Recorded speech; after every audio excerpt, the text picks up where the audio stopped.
Hello, everybody. Better with the microphone switched on. What do you think?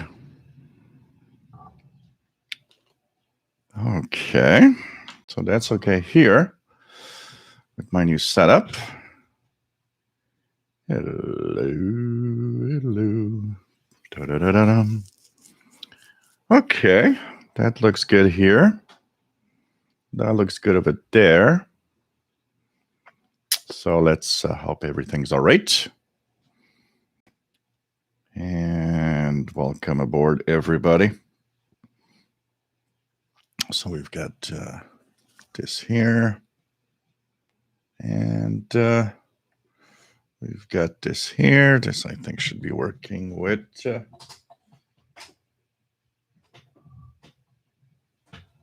little wire here. So line out.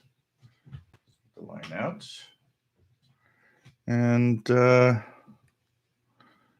Archbishop. Yep, that works fine. So if I need to tune, I'll tune with the Texan H501X. And we've got a CB running. Let's check out also the emails. Make sure that check it out here for everybody that's on board. Here we go. So yes, we've got a few check-ins from email. Just make sure this goes down here. Okay. So welcome aboard, everybody. Nice to have all of you here. This is the Saturday edition. This is the Saturday edition of the Shortwave show. And of course, we talk about radio. We have fun talking about radio and just enjoy the hobby of shortwave radio listening and radio in general. I think it's a lot of fun. We are still in 2021, a great bunch of people that like to listen and enjoy this hobby of radio listening, and of every kind. Somebody sent me an email this week mentioning that he doesn't do shortwave or scanner radios and stuff like that. He just got a basic AM FM radio in his living room. And even though he's not necessarily interested in the rest of the radio hobby, he was watching my show because he enjoyed it. And he likes to listen to distant AM radio stations in the evening. And that's his fun. And it's been like that since he was a young kid and discovered that, hey, after the sun sets, there's tons of other stations that pop up on the bands. And he says, I'm enjoying that part of the hobby. And he was saying, well, it's like I look at what you guys do and everything. It's like amazing. I don't know if, for him, it was like very basic what he was doing. But actually, radio is radio. Even if it's just AM radio that you like to tune around to, it's great. I mean, there's for everybody out there, I think. And it's just pretty cool to have anyone with any type of radio listening to some signals out there that join in and just want to share the fun with everybody else. Maybe you learn. Once again, we say it, and I say it very often. This is the place for the beginners. This is a place where anybody that gets here doesn't know what we're talking about, is fascinated by it, has tons of questions. Well, welcome aboard, because this is the place for that.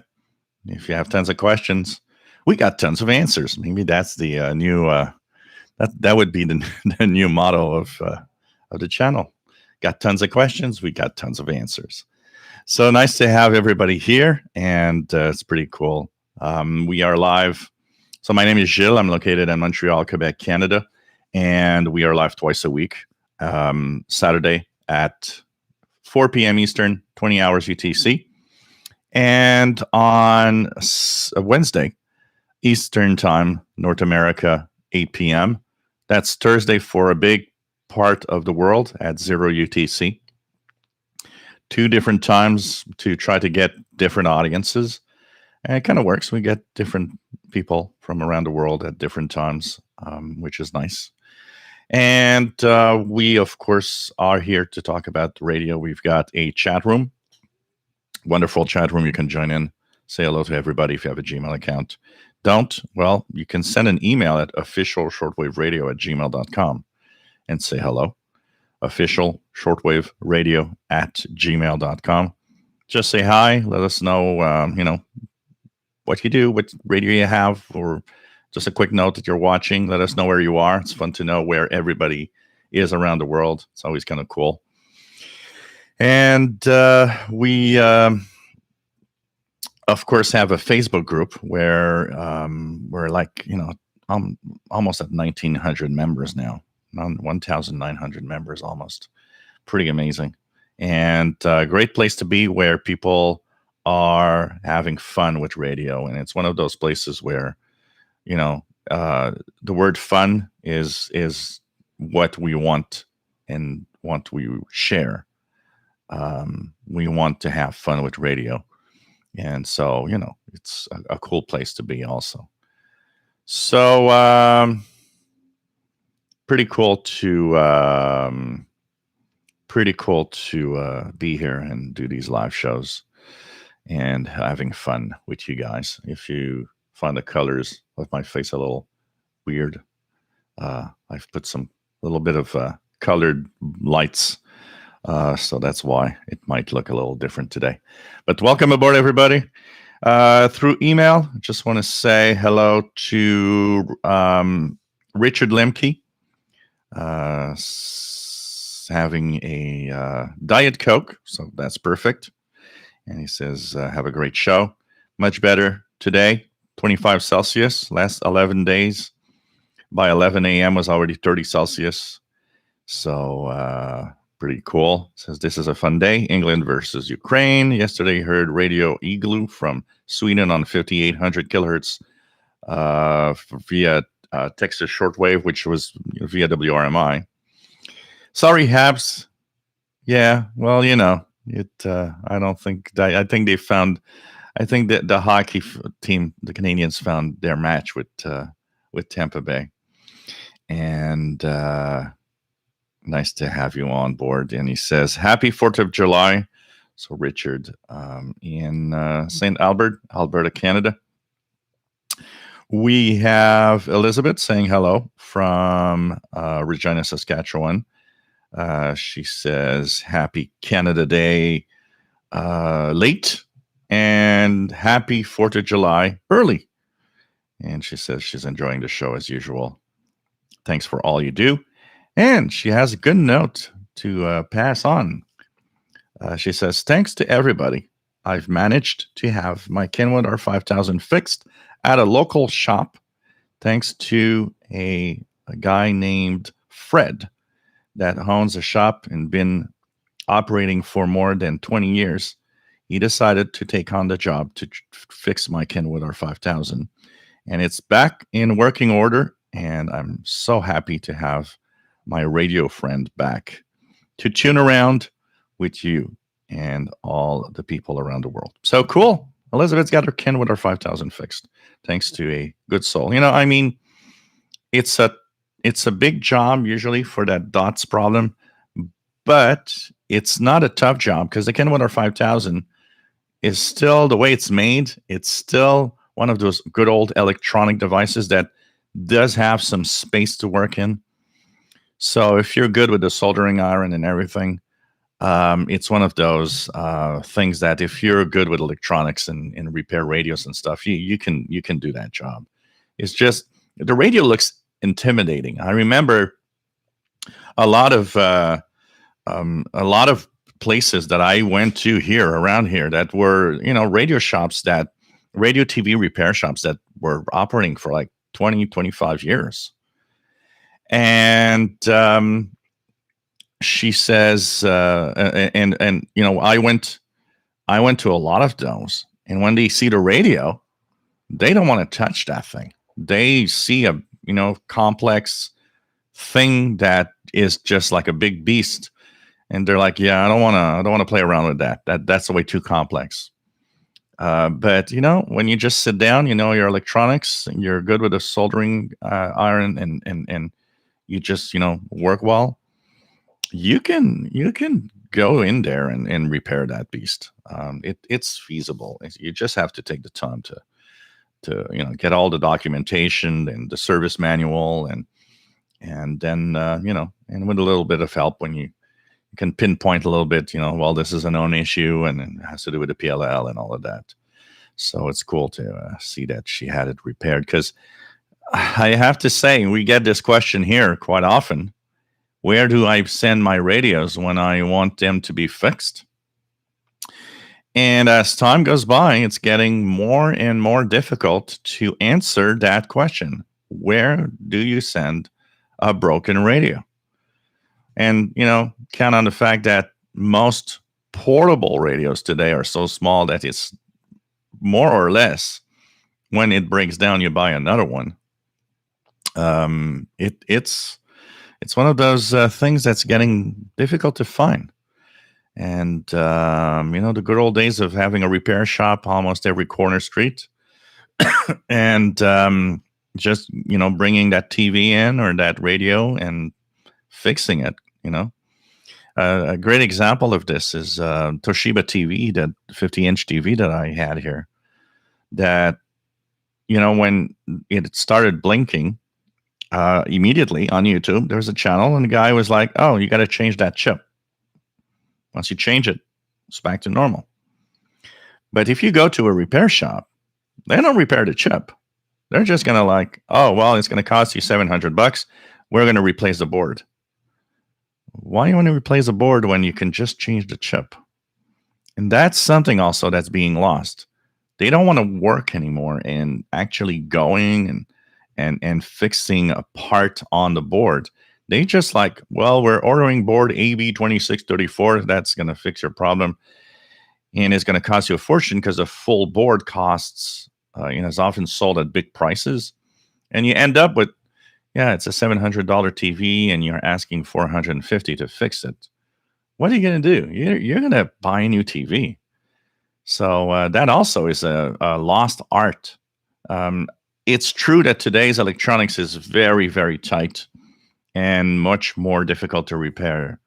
But I feel like that the skills of repairing something is getting lost, and it's getting lost quickly as the old folks, pass away.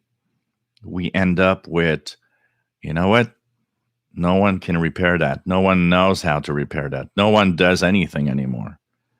So, it depends on what it is, of course, because there's, look at an iPhone. That thing is like dreadfully all, surface mount, packed to the edge of stuff.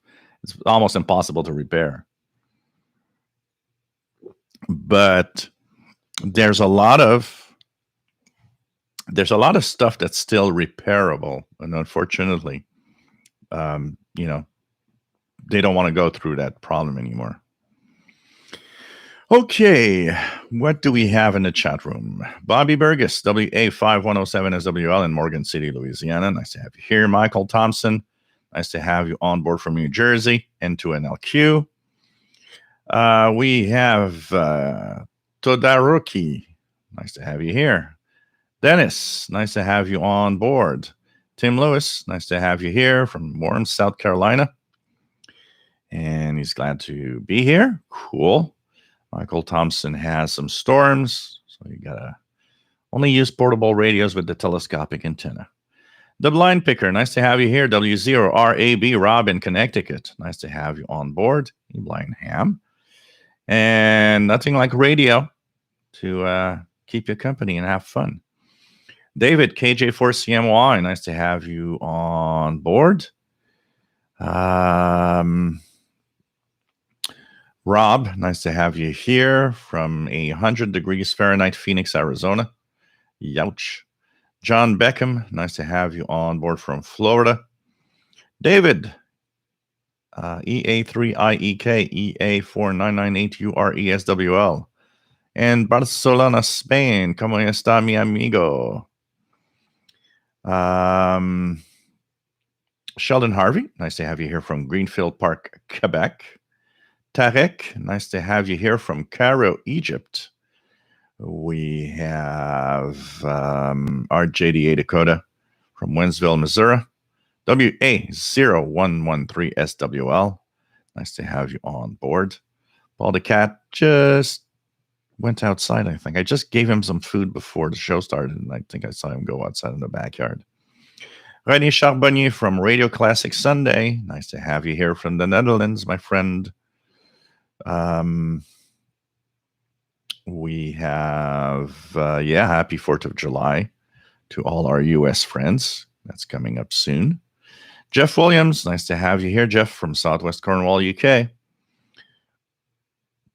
We have Richard Califano, nice to have you here. David Exer, bonjour, j'espère que tu vas bien. Nice to have you here from just outside of Montreal. We have Eyebrawler, nice to have you here from Arkansas. Charles Williams from San Diego. Tom D. Exer, WPE2QED from the Hudson Valley, New York. Kamagzi 1976 from Western Michigan. Nice to have you on board. David says, I'm booming.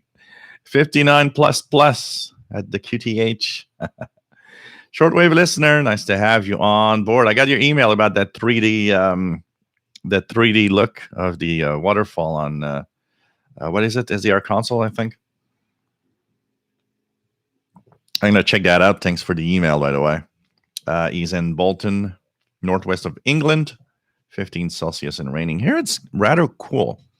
We're at 18 Celsius. And right now it's gray like you're like, is it going to rain or not in the coming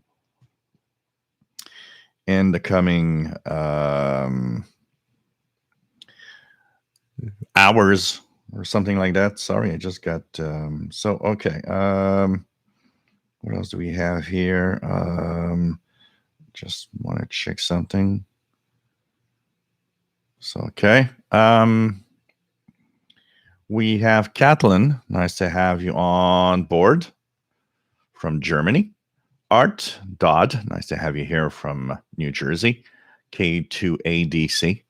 James Johnson, happy 4th of July to all that are in the United States. PLF Radio, bonjour et bienvenue depuis Lyon en France. J'espère que tu vas bien. Eric Cottrell, nice to have you on board. Cloudy and somewhat rainy Boston area. M1MBZ, nice to have you on board from the UK. Anders Bolinder, nice to have you here from Sweden. Always nice to have some Nordic countries. Always reminds me how I miss Radio Sweden on shortwave. That was one of my stations I enjoyed listening. Joe Tyson, nice to have you here from Apex, North Carolina. KM4WRQ. Christian Marcoux, bonjour et bienvenue. De North Bay, en Ontario, au Canada. Nice to have you on board, my friend. Levi Nathan, nice to have you here from Israel. Pretty cool. John Beckham says, I also like to listen to Medium Wave at night. It is fun. From time to time, I just, because I don't watch TV much, but I have specific shows. I'll watch Netflix or I have, Amazon Prime Video and some stuff on YouTube, which is the bulk of whatever I'm going to do if I go in the living room and watch TV. But sometimes it happens, at night, you're just like, you know what? I'm going to turn on that TV and just turn on a radio and tune a medium wave band and listen to what's out there on the AM band. It is always kind of interesting. I mean, we have a lot of the US stations coming in here, a lot of stations broadcasting the same programming, but still there's some stuff in there. It's kind of an interesting mix. PA1 SBM, Alex, nice to have you on board from the Netherlands. Levi Nathan, did something happen with HF conditions? 4 weeks, I can't listen, nothing, even not a ham. check your radios because and make sure you don't listen in the middle of the day because there's a lot of stuff, and actually propagation's been quite interesting with higher solar flux now. So make sure that you listen late afternoon, evening, and night, and check it out because you should be hearing some stuff for sure. William Helms in Florida, nice to have you on board. Says WFED 1500 Washington DC from Fort Myers, Florida, on a GE 72662C. Pretty hot little radio. Cool. Keegan, nice to have you here. X80Xer from Northwest Arkansas. And he's saying hello to Elizabeth. Richard, thanks for the memories on Wednesday. I remember those sounds well. If you listen to Shortwave for a long time, most of the interval signals, they just pop up in our brain like, whoa, I remember that. It's kind of, it always brings me back. I get nostalgic also. It's something that you're like, whoa, this is crazy. And by the way, yesterday I haven't heard that guy in a long time. For those that follow my show, I mentioned that there's this guy on CB that's playing interval signals, shortwave interval signals. And I had not heard him in a long, long time. And yesterday evening, while checking if there was some propagation on the 11 meters, I actually heard him. He was on channel 40, 27405. It was very weak, but when I tuned, it was Swiss Radio International interval signal. And the pattern seemed familiar to me. I listened in for about 15 minutes, then he dropped off and then he seemed to have gone. Well, that 15 minutes, I was able to actually find that he's using a YouTube video that has shortwave interval signals. That's called Glory Days of Shortwave. And that he was actually just playing that over the CB radio. So he wasn't very, very strong. He's not very strong here. I don't know where he is, but I'm going to monitor a little more because I seem to have found one pattern. It seems to almost always be Friday night.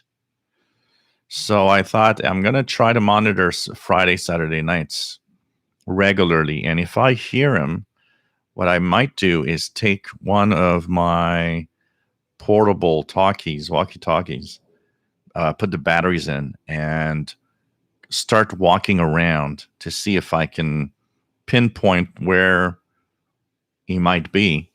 So I have no idea where he is, and but he's not very strong.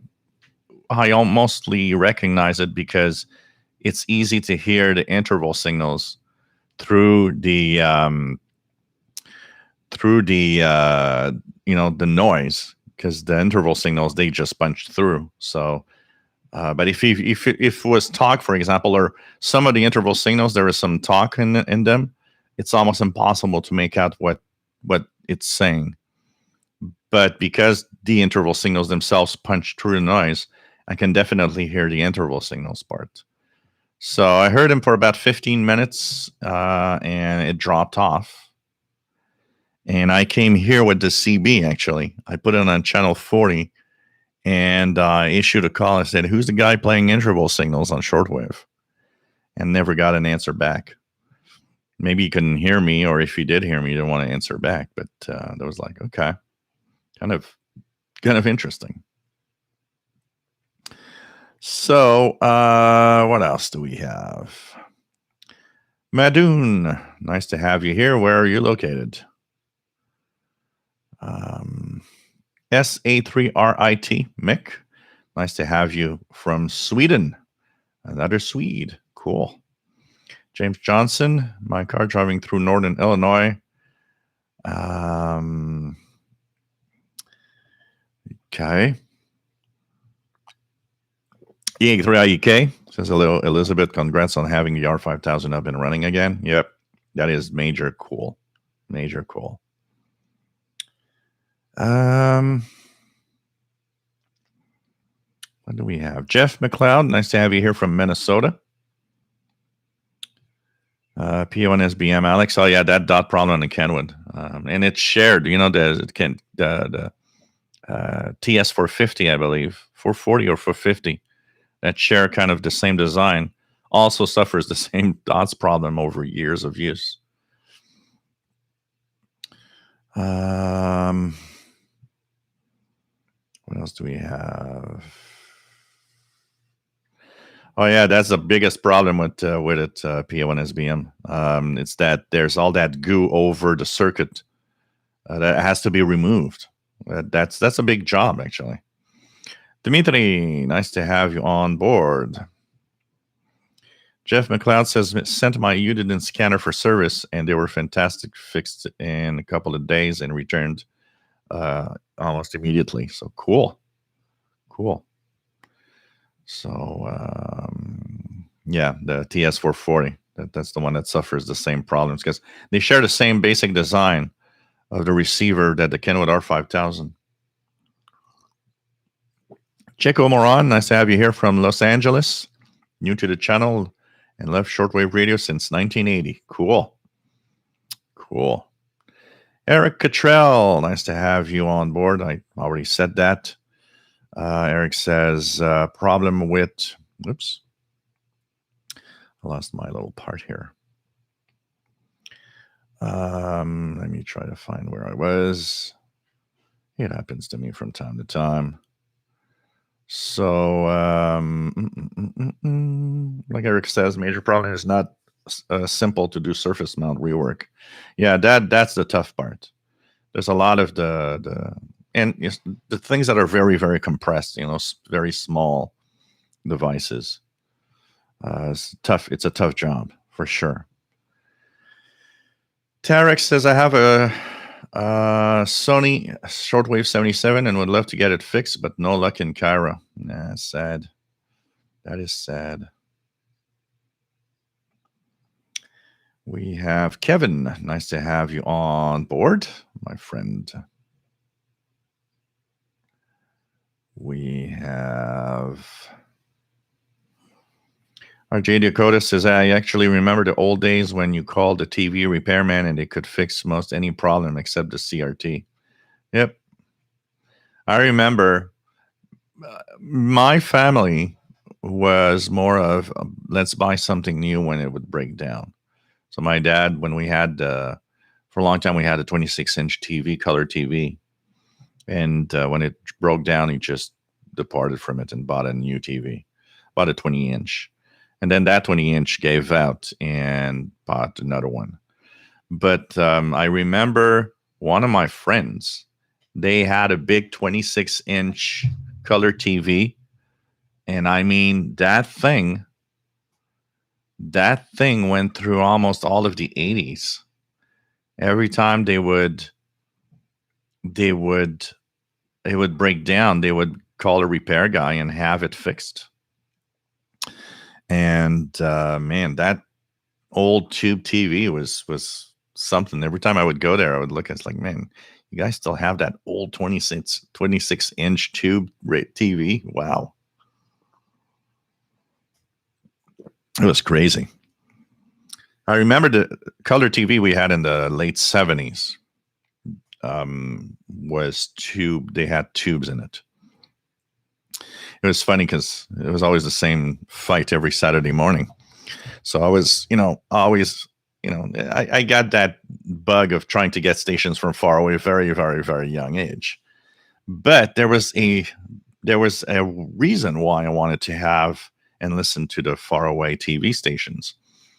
Is that in Burlington, Vermont, Channel 5, Channel 3, they had cartoons. They had the Saturday morning cartoons with Bugs Bunny and all of that.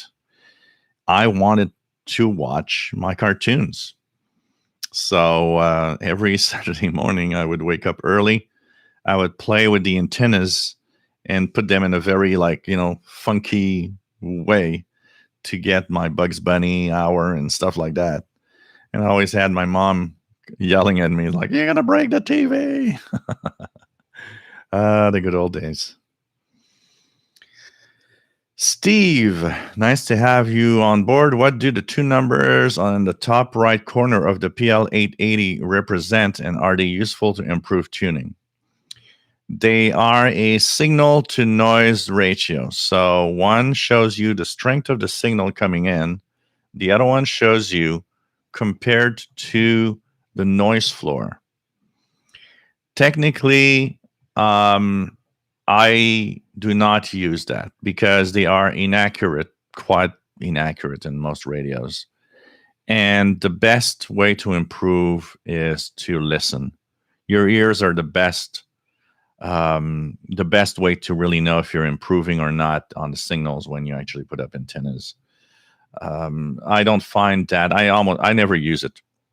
If it's on when I make a video, it's because by default it was on, because I rather have a clock there and know what time in UTC it is than have that information that I don't find particularly useful. So don't look at that number too much. You're better off listening to what you're hearing and checking out if it sounds better with this or that antenna than using those numbers. Gordon Series 385, nice to have you on board in Illinois. Cool AM Radio, nice to have you on board, my friend. I was thinking of you last night. I was listening to Radio Igloo also. It wasn't very good here. 5,800 kilohertz with Radio Igloo was very noisy here. I wished it would have been a little stronger, but I did hear, and that's attracted my curiosity immediately. I did hear when they played the Radio Sweden interval signal. So every Friday at 0200 5800, there are different pirate stations broadcasting over WRMI, which is really nice.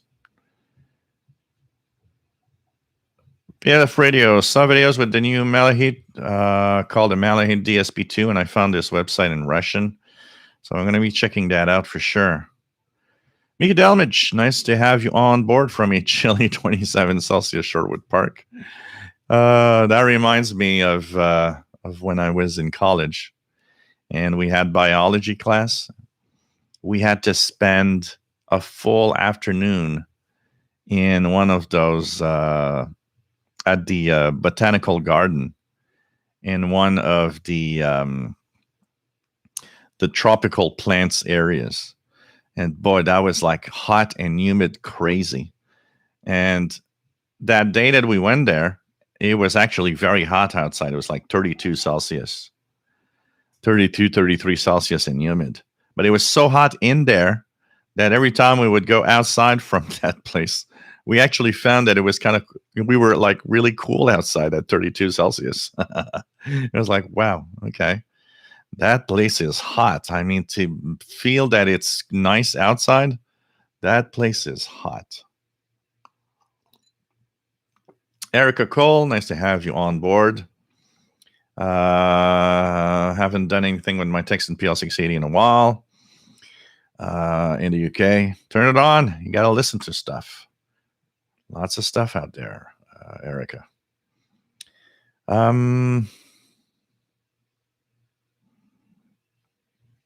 Cool, David. Estoy bien, gracias.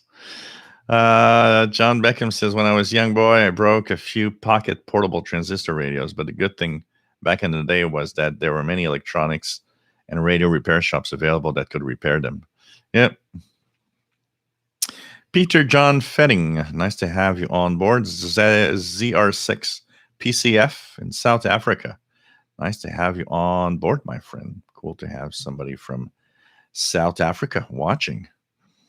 Pretty cool.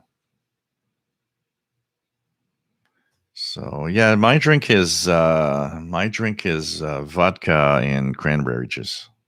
The official drink, pretty much the official drink of the channel now.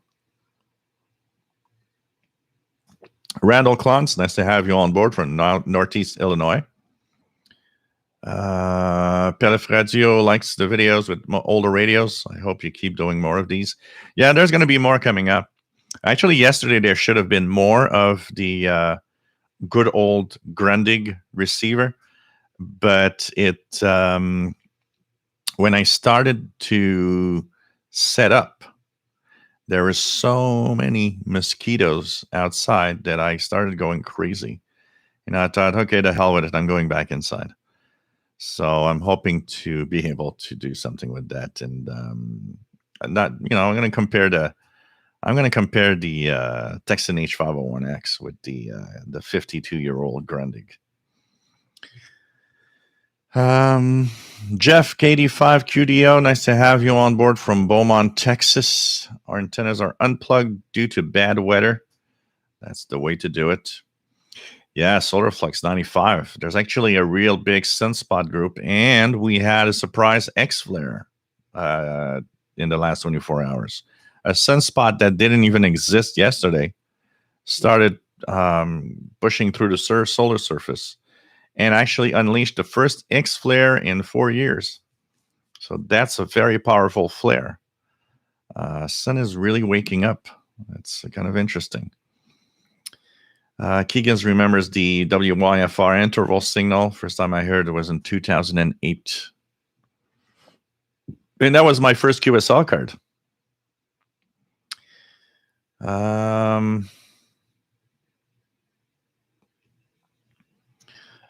What else do we have? Michael Thompson says, Jill, use the MLA30 and use the null.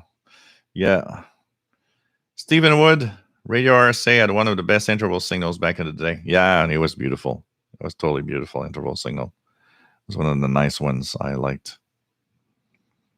Also, it was very, very cool. On that 11 meter.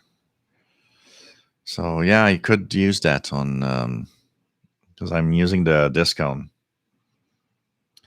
Richard, is CB radio a waste of time, or is there something there? I know it will not be like the 70s, but will it be worth to buy one? And if so, what should I get? It depends what you're looking for on CB radio.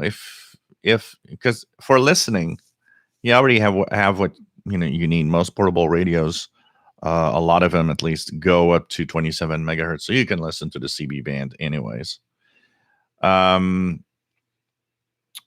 Where it could be interesting depends on what you want to do. Here, there's a little bit of activity, but not a lot.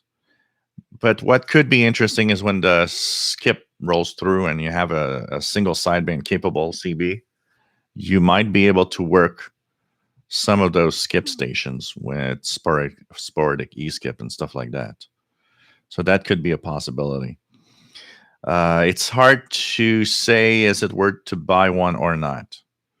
I think that will be a lot more on what exactly do you expect of CB radio, for sure.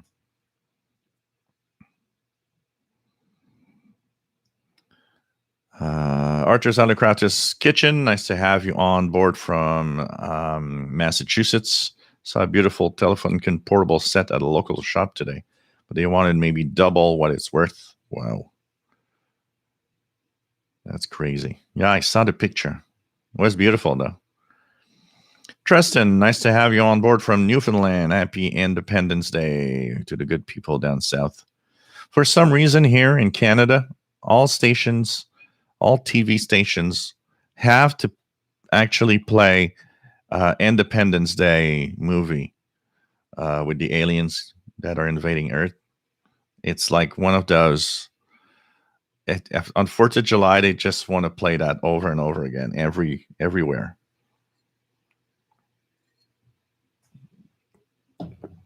Alfredo Scarpa, IZ8DEP. Nice to have you on board, my friend from Italy. KI4RMF. Nice to have you on board. What do we have? RJ Dakotas has been listening to shortwave since 1976. Before that, used to DX the medium wave bands. A lot of us did that before shortwave, for sure. Haran Huber, nice to have you on board from Israel. 4X6FB. Nice to have you here. Bobby Burgess, I used to have a RCA in a living room that my family had in the 90s, went out in 2008. Yeah, one that I'm sad that I departed, but, it was just taking too much space, was that 27-inch Sony Trinitron TV that I had here. I mean, it worked perfectly well. For things like the Commodore and for old consoles, it was really, really great. But you look at that and you look at the weight, the size of it, and you're thinking, what do? I keep that old, super heavy TV, or I replace it with a thin, lightweight LCD display. And, well, the thin, lightweight LCD display actually won over. Especially also because one of the things that happened is that my Amiga 500 switches from PAL to NTSC, depending on the games. When it switches to a PAL on that Sony TV, which just, the picture was all funky. And today's TVs are actually kind of universal, which is nice compared to the TVs in the 70s and 80s. If you guys remember, you had to have a PAL TV for European content, and you had to have a NTSC version for North America. Today, the TV has all that integrated and probably like in a chip. So it just works, and it just switches whatever mode it needs to switch for the displaying whatever's on the screen, which is really nice. Joe Gomez, nice to have you here from San Diego, California. Cool AM radio as 6290 Europirate KR1 on the air. M Stacks, nice to have you on board from Berkeley, California. Bonjour. Bobby Burgess, also remember having cable since I was a baby, starting with an analog cable box, then having cable ready TVs, and now back to digital cable receivers. Yeah, I remembered I had that cable box in the early 80s with that, was it a Gerald control with the buttons on top that had like 30 feet of wire attached to it to make sure that you have long enough wire from the chair to the TV. Oh man. And how many times did we not, we're not careful and we accidentally kick the wire, and then the remote goes flying around the living room. Yeah, that happened quite a few times, I got to tell you. X1080X says, my dad used to have a 25-inch sharp tube TV in the living room, dated March 2000. Used it around late 2009. Russ, nice to have you here from Ottawa. Kathleen wants to talk about 13560 RFID systems. They are part of Shortwave, and there's a lot of stuff in there. It's not just RFID. It's also all sorts of scientific instrumentation that can be in there. It's crazy.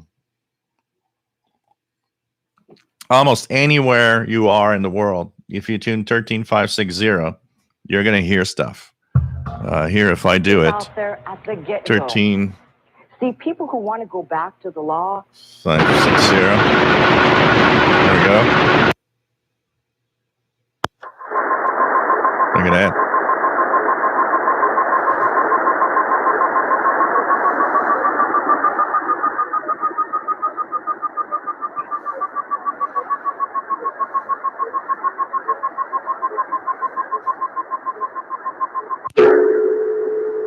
In the lower side, man, I got this weird constant type tone. And then upper side, man, I got this.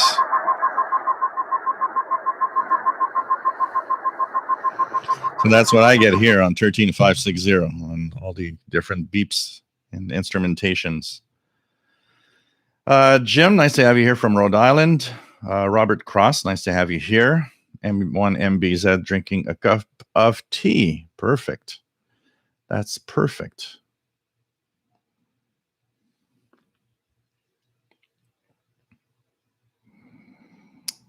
So Keegan says on the Sharp TV, tuned to channel 3, saw XHBC, Mexicali, Baja California, Mexico, in 2005, 2006. And NBC station KVBC, Las Vegas, Nevada, 2008. Yeah. Hey, Rock, nice to have you on board from India. Can you do a review of the Y200A loop antenna? Yeah, I should check into, maybe ordering a couple of. There's actually quite a few new loop style antennas out these days. Maybe I should check that out and have a couple of them to test out for sure. What is there? Call icon. How come there's no signal on SDR at 60 kilohertz from the station in Colorado? Because your antenna isn't probably tuned or sensitive enough to the 60 kilohertz frequency. So I got that a few times. People saying, on 60 kilohertz, my clock, my atomic clock synchronizes, but how come I don't see nothing on my radio? Remember, your atomic clock has a very directional ferrite loop that is tuned to 60 kilohertz. It's like the circuit there is the maximized signal that it can get for 60 kilohertz. If you don't have a ferrite with all the loops or all the turns of wires, most of our antennas that we use in general are rather insensitive to 60 kilohertz. Especially like an MLA30 at 60 kilohertz, it's probably not very, very good. You need to have better antennas. But if you do have a good antenna that resonates well on 60 kilohertz, you can definitely hear the 60 kilohertz station in Colorado, in most of North America. Ray Chandler, can you clarify the difference between ETM and ATS? Mosquitoes also tough in Montana, even though it's been bone dry for weeks. No outside listening for weeks. So in general, the difference between the ETM and the ATS is that the ATS tuning system will most of the time store in permanent memory the stations you tune. So that means unless you use the same memory bank, the ATS scan was designed to scan the bands and store in memory all the frequencies that it receives. And so you can fill up the memory channels of your radio with those signals. The easy tuning mode is meant to be a temporary storage. It's meant to always replace the memory channels with the newest stations that it found. So basically, it's not meant to be used to keep the channels in the radio. If you do want to keep them, then you have to program them in the radio. Where ETM is, we scan, we put them in memory temporarily, and once we rescan, we just erase those memories and restart again. Christian Marcoux, which would you rather have, ETM Plus or working sync button? ETM Plus, definitely. I mean, even though the sync might work with both sidebands, you achieve a pretty good result with tuning in single sideband and matching the signal you're listening to. Although sync has both upper and lower sidebands, so it can compensate if one distorts and the other not. But I've heard, Sony receivers using sync. I've heard good radios using sync. I've never been impressed with that functionality. And I would anytime choose ETM Plus over sync. It would be 100 times more useful for me. John Beckham, believe that shortwave radio propagation is improving quite nicely, especially in 19-meter band here in the early morning hours. I've logged approximately 25 plus stations. Yeah, with the higher solar flex, like around 95 to 100, is definitely improving. Sheldon Harvey was receiving CRI, China Radio, direct from China in French one morning. Yesterday morning, I think, was on 17,650 and 17,560. So, it's kind of interesting.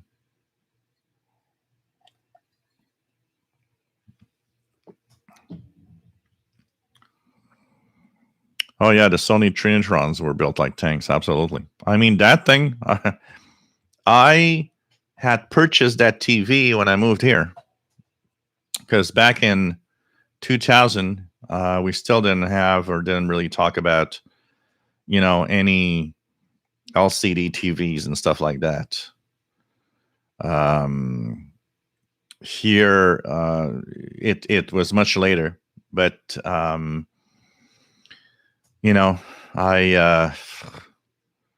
I don't remember how much I paid for that TV. I paid like $400 for that 27-inch, something like that. Pilar Fradzio, I hope you're not experiencing the big heat wave. Now here on the East Coast, we're having some warm weather, 30, 32, 33 Celsius with humidex of around 40. But it's been off and on. It haven't been more than 2 or 3 days in a row. It's not like the West Coast. The West Coast, like British Columbia, is going crazy. It's pretty crazy. Art Dodd says, what kind of range do you get with the tram discount on CB? Also remember CKLW booming into New York City area, giving WABC a run for its money in top 40 music back in the 70s. So the discount antenna is made for receive from about 25 megahertz all the way up to 1300 megahertz. Now, I am with terrestrial signals. It's really good and seems to be performing really well. But with the International Space Station and the slow scan TV, I found it to not work very well with that. And I was kind of disappointed. And it seems that my vertical mobile in the backyard was better at space signals. So it's kind of interesting. The Tram 1411 it's wideband, but it's also made for transmit on CB, 11 meters, 10 meters, and also 2 meters, 70 centimeters amateur radio bands. What else do we have?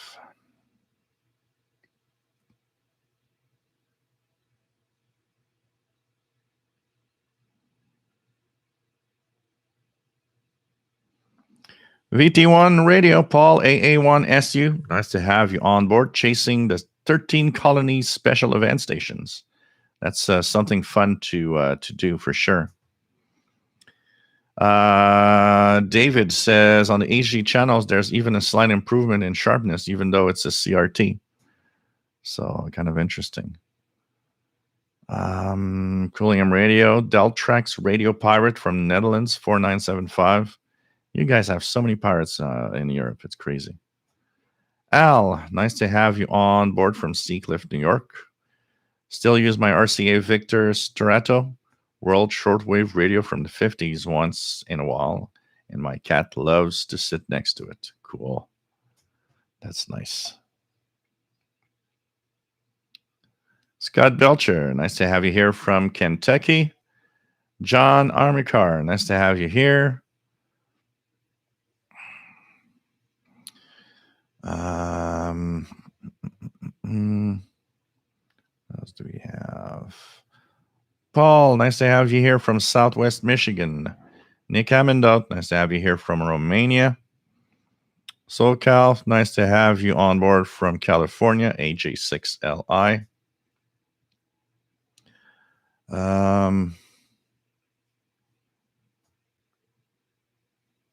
M1MBZ says in Germany on New Year's Eve, numerous TV channels played a British comedy play called Dinner for One, and the repeated line in the play is same procedure as every year.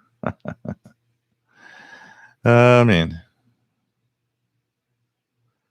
Dom DXer, AirSpy has a 20% off sale that ends tomorrow, July 4th, in case anyone's interested in getting one of the SDRs. N6 RLS, nice to have you on board. Missed the show last week. ARRL Field Day.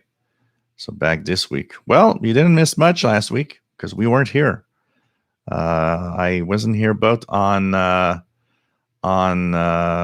Wednesday and Saturday of last week. So had a full week off. Marcel, nice to have you here. We have.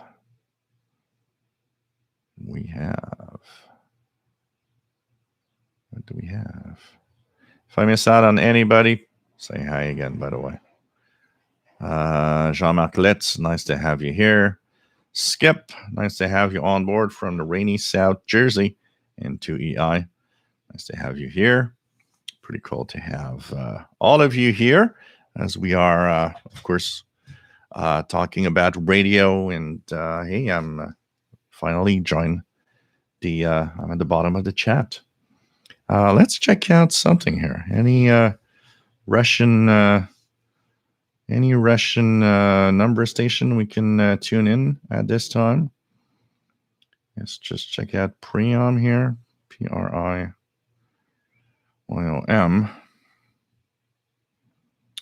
So yes, there's M12. You guys want to try a Morse code number station from Russia? 10767 CW. 10767 CW or 10766 upper sideband if you guys want to try it. M12 out of Moscow, Russia is going to be in 3 minutes time. So let's check that out. And let me in here. Okay, that's okay. So hopefully we're going to hear that. What else do we have? Jetcrafter, better late than ever. Absolutely. Nice to have you here from Maine. Pretty cool to have you on board. And so we have 10767. There's also HM01 and 16180. I wonder if 18180. See if I do see a carrier on 16180. It's not very strong, but it's there. So the Cuban number seems to be alive and well on 16180. MP, nice to have you on board from Melbourne, Australia. VK3MPO. Nice to have you here, my friend. So pretty cool. And let's see if we hear in a couple of minutes 10767 CW, which is a Russian Morse code number station. There's also one that is 18516 RTTY that I might try. 18516 RTTY is one to check out.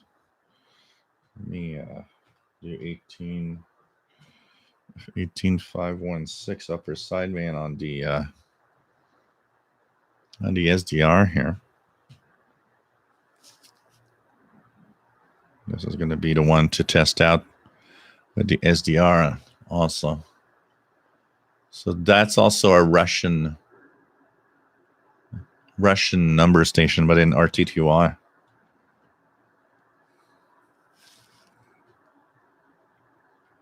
So we're going to see how that goes. And we're going to see if we hear anything from our... Oh.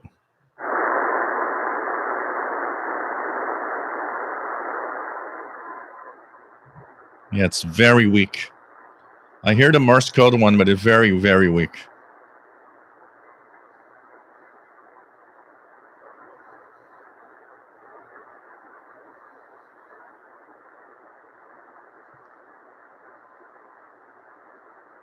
Barely audible.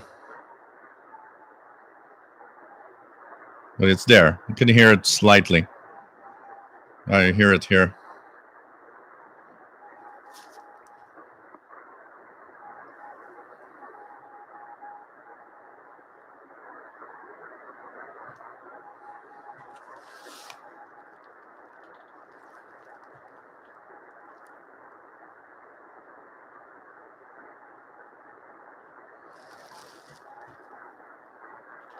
Not really hearing anything on 18, but I am hearing the Morse code 1. It's not very strong, but it's there. PLF radio, here's 10767 on the XH data. Cool.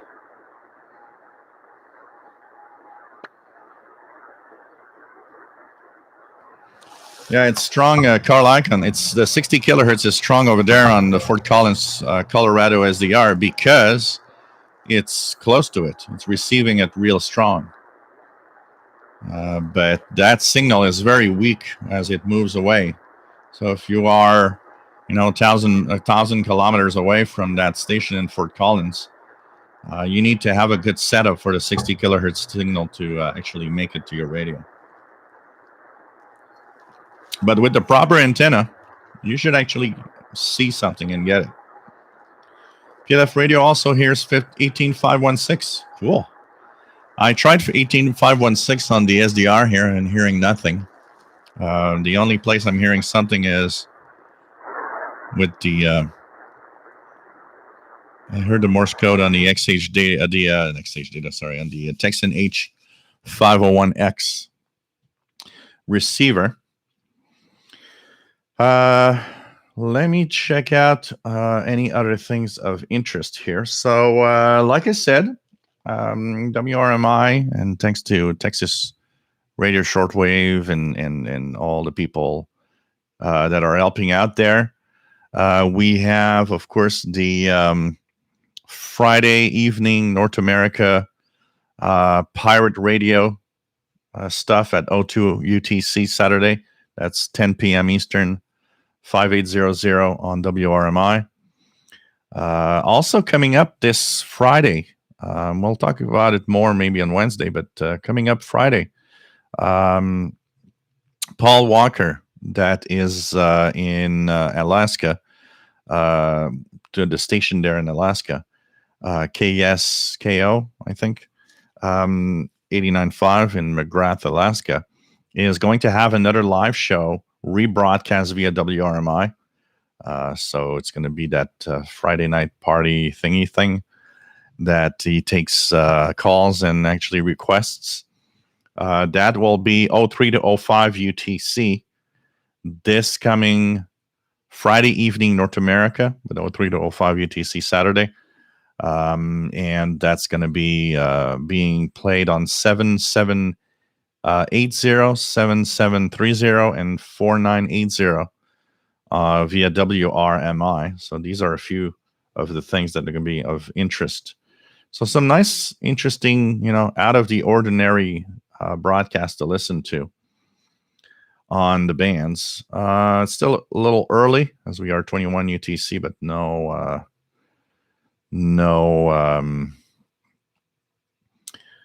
pirate stations being logged right now.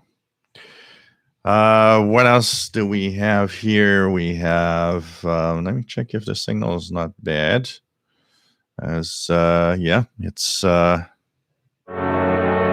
Radio Prague.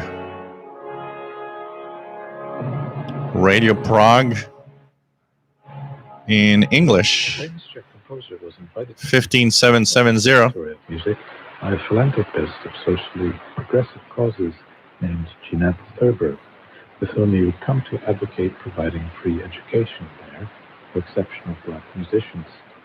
Dvorak could not have imagined that his tenure as conservatory so director... 15770, that's Radio Prague via WRMI. 30 minutes of English, 21 to 21:30. 30 minutes of French, 21:30 to 22. Pretty good signal today here. Segregation and the conquest of Native American lands. And part of the story that is, I think, somewhat misunderstood is that early on, he was not enticed by the prospect of developing specifically American musical style. It was simply to run this conservatory.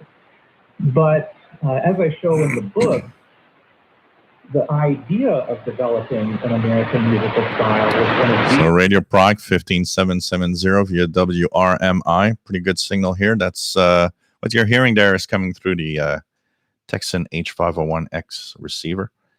And so, yeah, Keegan, KSKO, Paul Walker, posted it on different groups.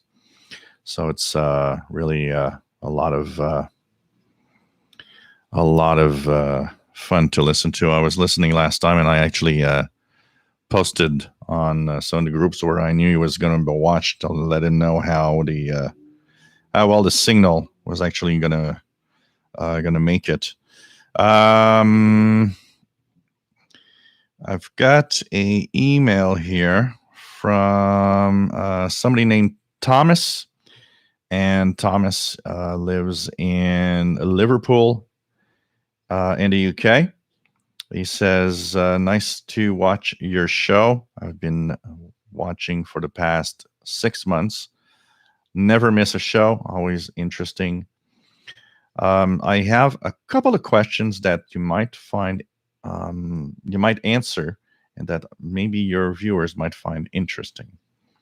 So the first question that he has to do with the fact that when he actually holds his receiver, so he says he's using a small Ethon Grundig Edition Mini receiver, and he says that he's curious because when he holds it in his hand, signals seem to be stronger than when I put it down on the table.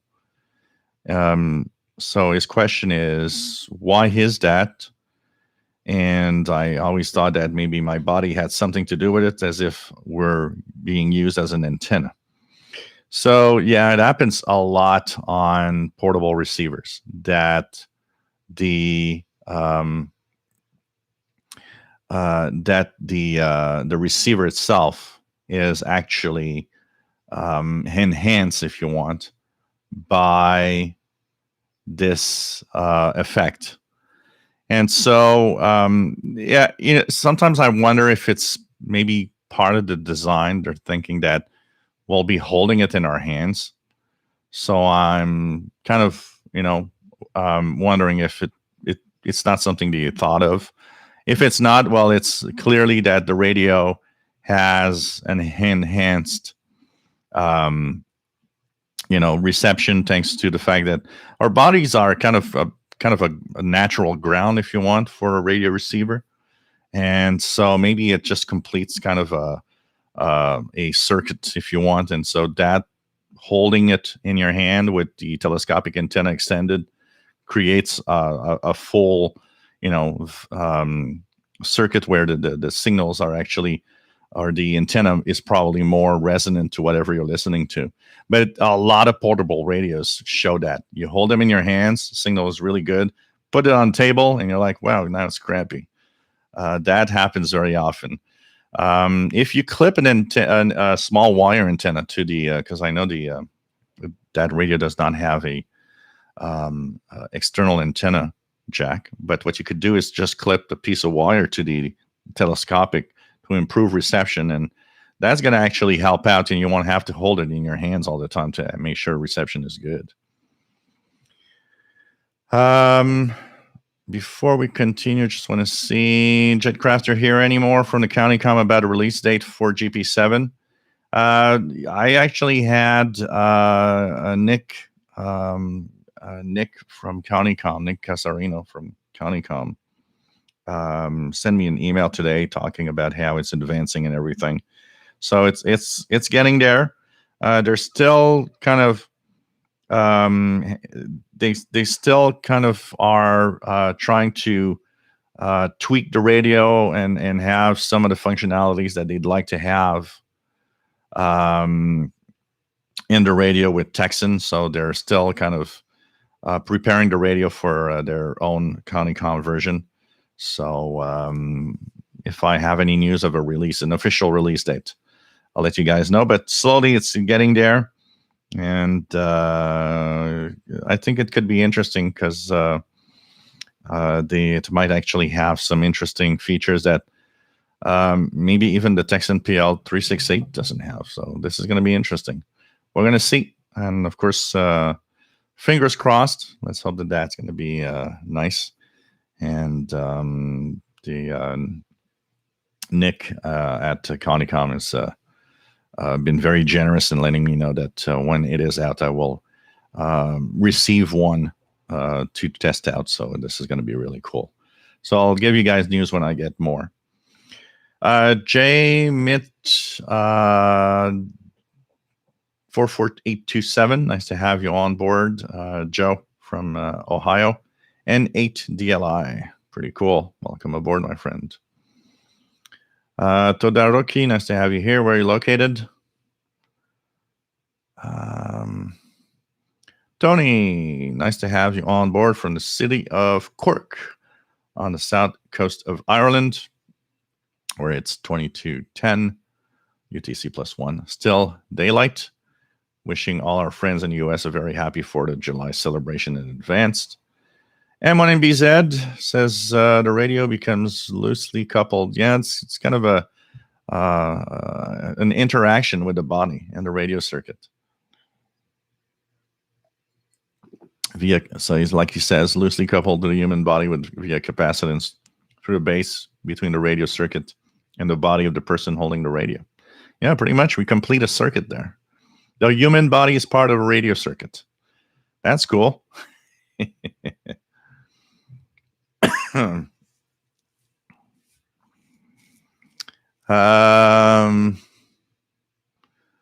else do we have? Scott Belcher says, even more odd to me than radios using our bodies to help antenna is that so many times in the past my battery ran watches would go forever, then run out of batteries right when I had it off a bit. It's kind of interesting. So, you know.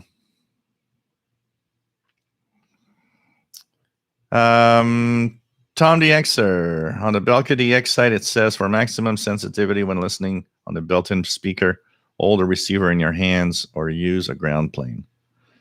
Kind of interesting. John Beckham, it looks like the COADON D808 is starting to become a popular little DX machine. I'm certainly enjoying mine. Yeah, well, it's an XH data. They just rebranded it, but it's an XH data in its box. I actually saw a picture. I need to refine that and make a video. I think it's going to be interesting for you guys. Saw a picture, a guy posting the picture of the internals of the COADON D808 and XH Data D808. It's exactly the same, exactly in every way. The only thing that is different is the color of that light in the LCD. They ran out of white lights and they changed it. Frank, nice to have you on board from the Netherlands. To all the people in the US, nice 4th of July weekend. So, other question our friend has here, Thomas, also has question number 2. So, he says a lot of tabletop receivers have a ground screw or connector. Do I absolutely have to use it? I live in an apartment complex several floors up. I don't really know how I would ground my radio. You don't have to. It's an optional thing. In some cases, it can help out. In some cases, it actually kind of completes the circuit. So some people will tell you, well, there's less noise in the radio or and things like that. It is not to protect yourself from lightning. A lot of people think that. Has nothing to do with that. It's really, really kind of more of a receive circuit completion, if you want, for the whole circuit to be together. But it's not necessary. Most of the time that I've had a radio here, that even the Icom here has that ground screw in the back.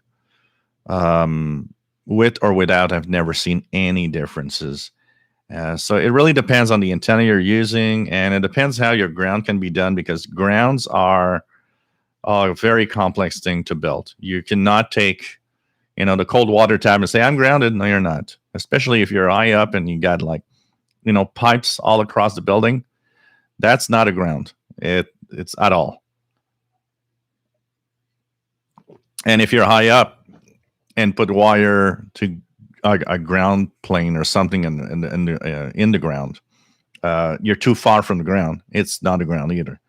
It's a very complex thing, and most of the time it doesn't matter. Honestly, most of the time it doesn't really matter. Curtis says, got an interesting General Electric pocket radio, long range, great pocket radio for DXing, not as sensitive and selective as the GE Super Radio 1 or 2. Well, these are very different radios. Neil, nice to have you here from the UK. Cool to have you on board. So, nice to have everybody here. Tony says CO on D808 is the XH data D808 in black. Yeah, with the display, which is an orange color instead of white color for the lighting. PLF radio here is 14878, the RTTY. Let me try that. 14808.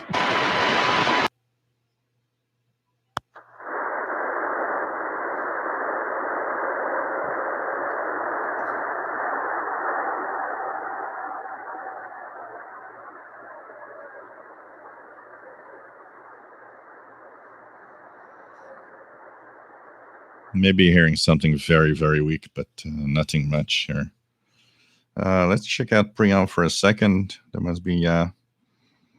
So in 2 minutes, guys, in 2 minutes, we're going to have 10167 CW. 10167 CW or 10166 upper sideband. Let's try that one. And this is once again M12, the Morse code station.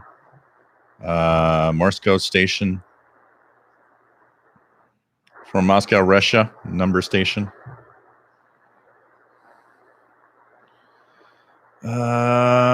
Take care, Eric Cottrell. Stay safe with those thunderstorms coming your way.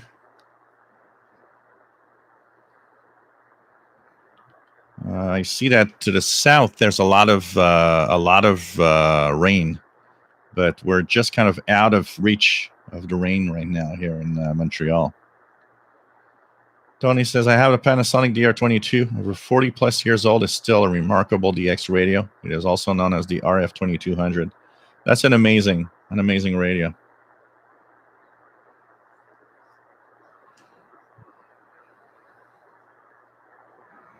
It's an amazing receiver and so beautiful. So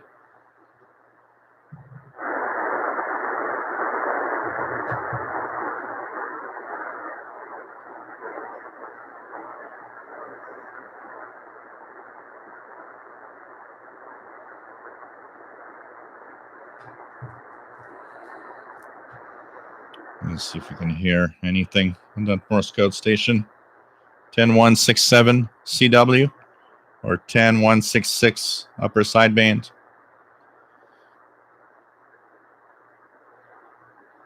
It'll be interesting to see if we hear that Moscow Russia time signal, that Moscow Russia Morse code number station. Heard RWM this week very easily. RWM out of Moscow, Russia on 9996. Pretty good signal this week. Yep, hearing it just a little bit.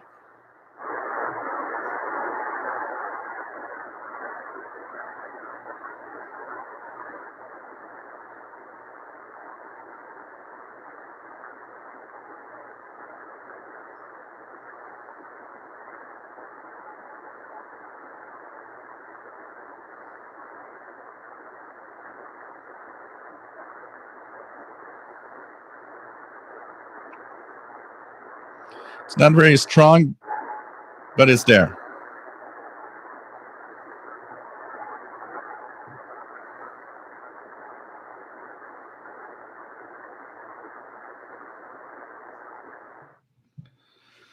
TVDX, do you know what the pin size is on the power cord for the Sangean HDR14 by chance? No, unfortunately, and I need to check that out.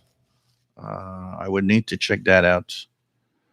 Unfortunately, but I don't know what's the size of it exactly.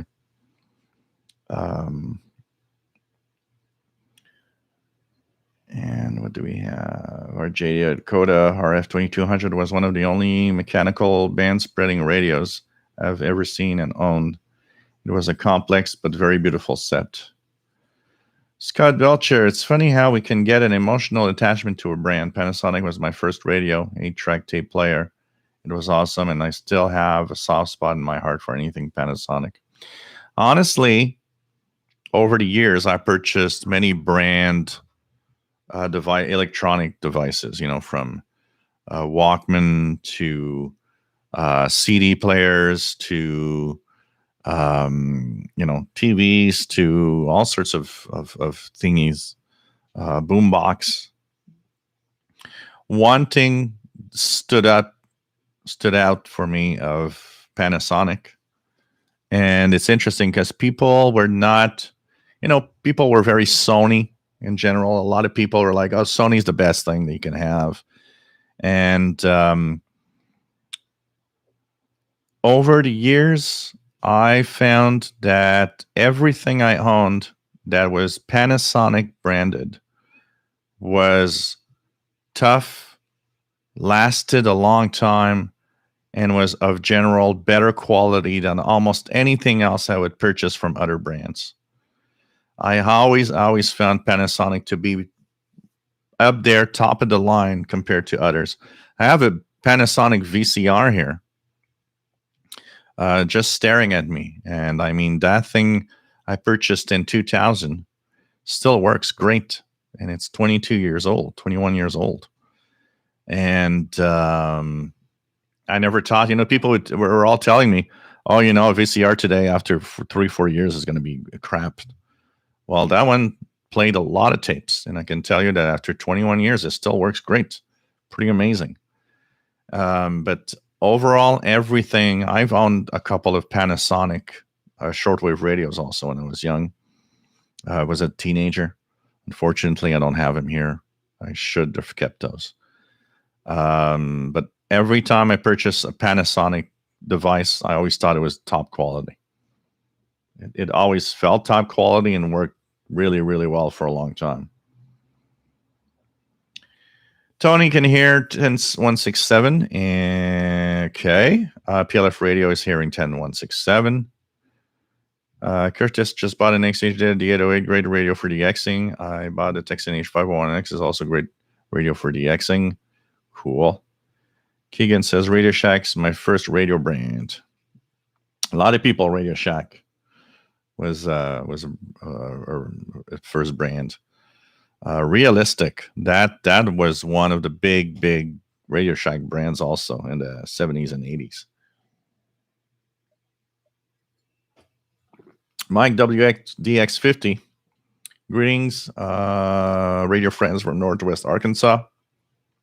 I concur with the favorable opinion of the Panasonic brands. I have a Panasonic microwave, which works great, but sadly no Panasonic radio. I do have a Panasonic microwave too. The one that I had that died was that microwave had, so it died, about a year ago, maybe 2 years ago. And so 2019, it probably had 25-ish years of use. And here the microwave works several times a week, if not every day. I use it a lot. So I actually purchased another Panasonic to replace it. What do I think of the old Zenith transoceanic radios? I've never owned one. They are beautiful, and they seem to be very, very nice radios. They have a great, most people that have one have a great opinion of them. They seem to perform really nicely. RG88 Dakota, most Panasonic units are built like tanks, very robust. Scott Belcher, yes, I wish Panasonic was still in the shortwave game. I would own one. Frank, for me, it is Sony. I still have a ICF Shortwave 100 and ICF 7600D. I like Panasonic cameras. We have Nissan Greenwich. Nice to have you on board from Dublin.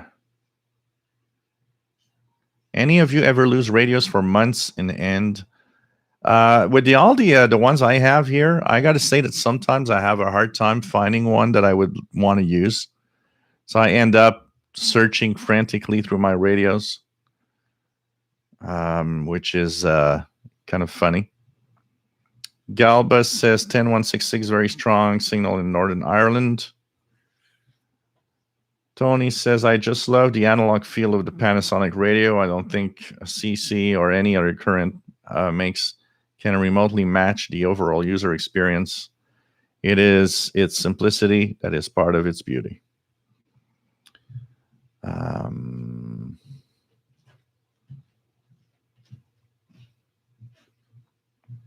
Tony says it is hard to beat that high point in analog design before the digital era kicked off in the 80s. Those hair-spaced variable tuning caps, precision coil filters, aerials, and no DSP messing. Oh, man.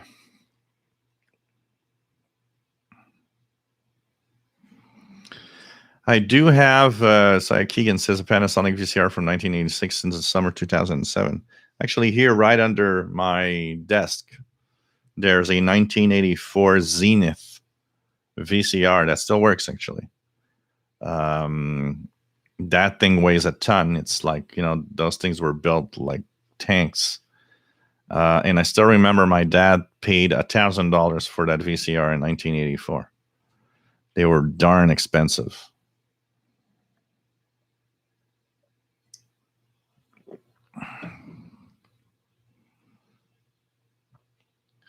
Mike WDX50, Panasonic make the best plasma TVs as well. Yeah.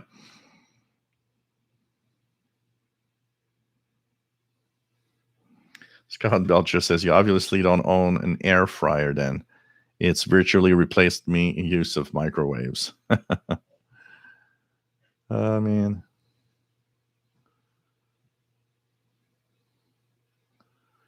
Arthur's Alley Crafters says, a Panasonic RF 2200 was my first shortwave radio and the crown jewel of the collection. 44 years old and sounds and looks beautiful. Best medium wave performer there is.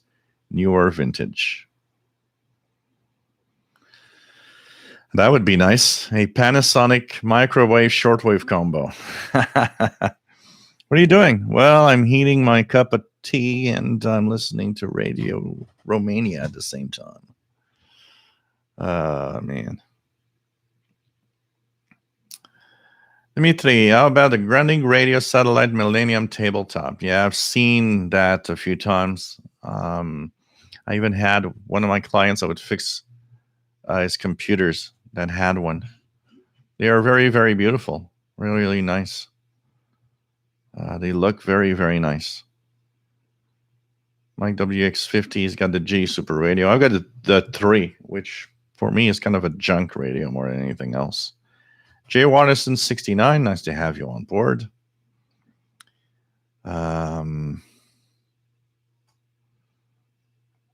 Keegan has a Panasonic Color TV CT3012 Color Pilot from the early 80s since July 2020. Wow.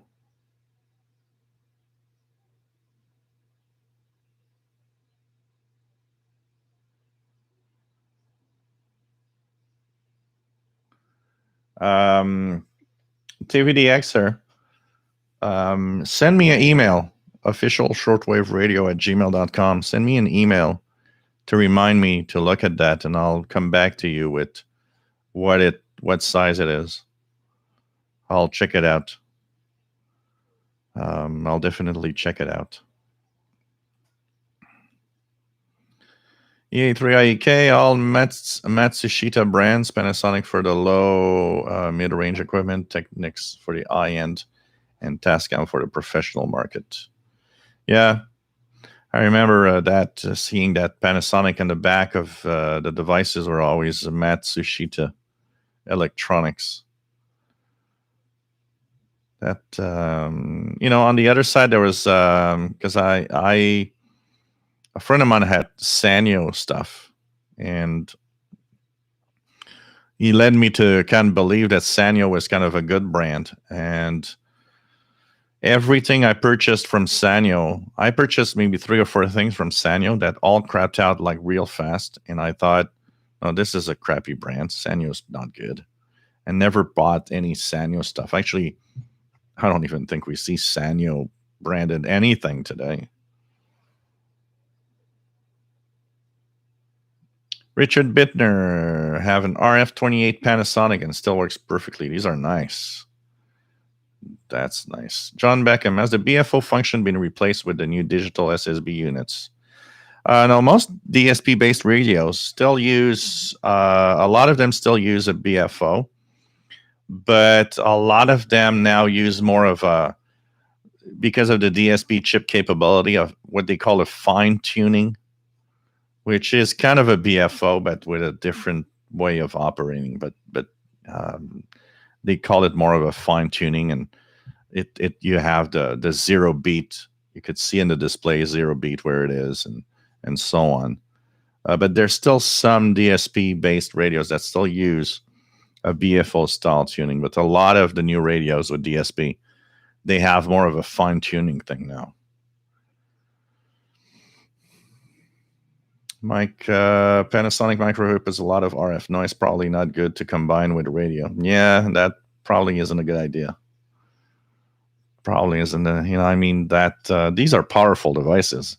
It's very simple. A microwave is a radio transmitter. It's a radio transmitter that transmits on 2,450 megahertz.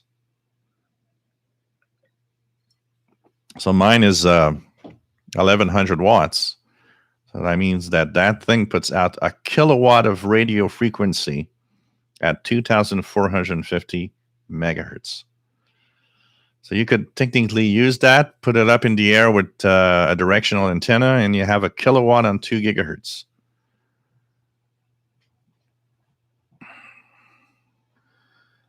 Dimitri has a Panasonic VCR. Paul bought a Panasonic RF22600 in early 80s. It was the first radio with digital frequency readout I owned. I missed that one. I missed all of that.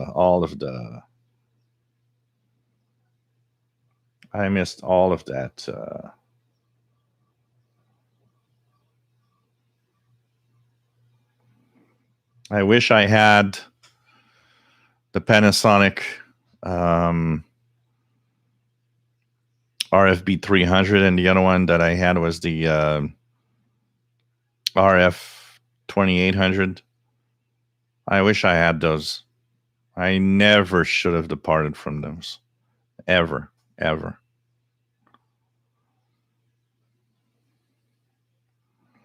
Mike WDX50 says Panasonic used the ad slogan just slightly ahead of our time in the late 70s and 80s. You're talking about that. Have you guys ever taken out one of your old VHS tapes that you recorded yourself with movies on them? Or, I had a lot of them with music videos, but I recorded a lot of movies off the air from the TV, from cable. One of the most amazing things to do is to dish out one of your tapes, your VHS tapes from the 80s, and not only you watch the movie, but now you actually want to watch the ads, because dang, they are crazy. You look at the ads and you're like, wow, really? They were that was an ad. That looks so low quality, dumb. One of them that's so funny. It was like Dave or something like that.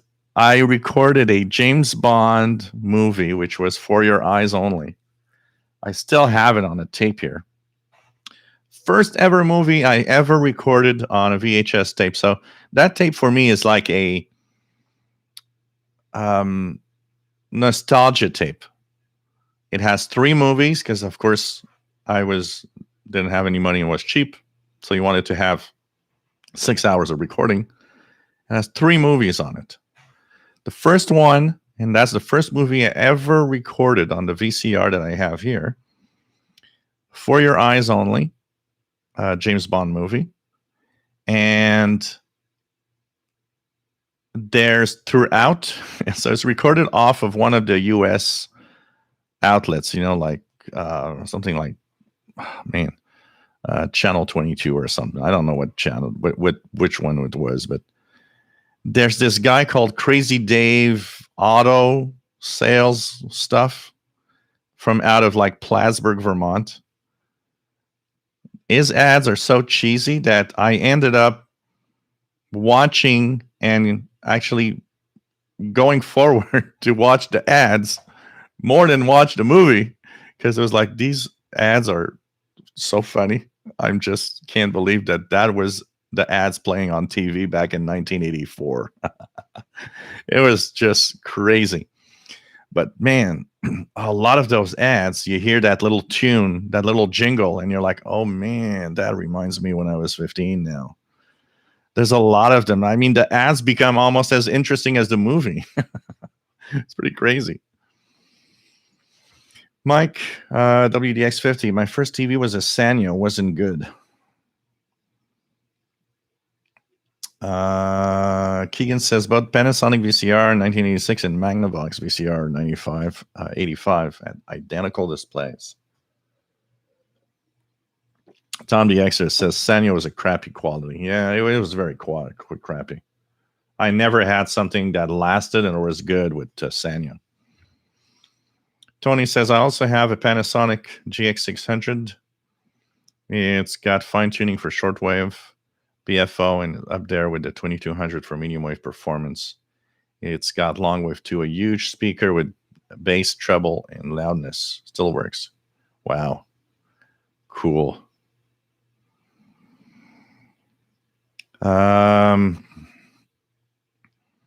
Keegan says, my first TV was an RCA solid-state black and white TV from the 80s. Wow.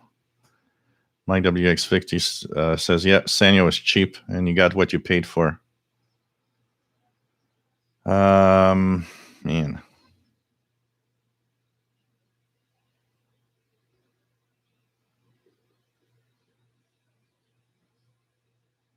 What else do we have here?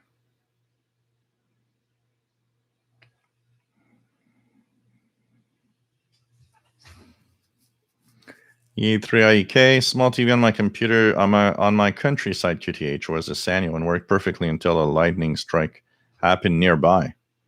Still have it, and I think it could very well be repaired. Curtis, I have heard there have been a lot of FM e-skip in the Midwest and East Coast, but it has been very rare in Northern California where I live. I've seen a couple of posts this week of some transatlantic FM. Some stations from Canada and the US East Coast being heard in Europe, and also the other way around.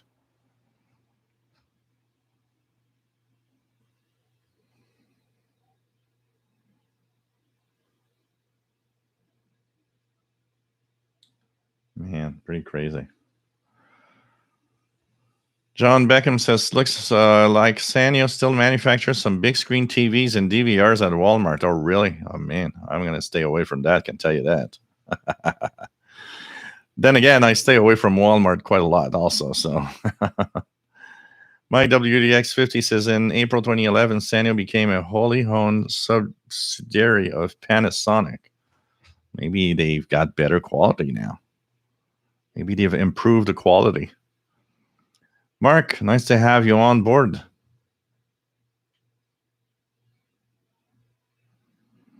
John Beckham Technics was a good solid stereo back in the day.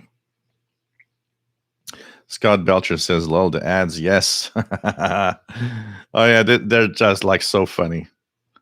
Mike WX50 bought a tape of early MTV videos with commercials. Those commercials were bad and very cheesy. Oh man, the commercials in the 80s were horrible. You look at the commercials and you're like, dang, did you put any effort in that commercial? Come on. I can't believe we actually bought your products.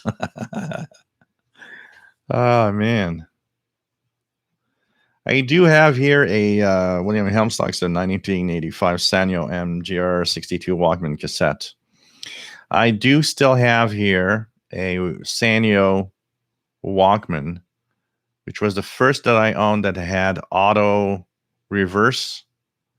So the tape head kind of spins and changes, and the mechanical stuff like makes the tape go in the other direction suddenly. But that, I was disappointed in that because it lasted a year, and after that, but I used it a lot, I gotta say. But after that, it started having problems quite fast, and I was like, man, that was the last Sanyo whatever I've ever purchased.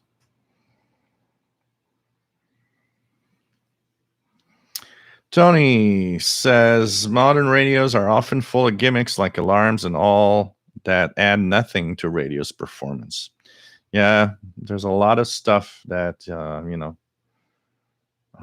but it's part of what the chip and the things can do today. But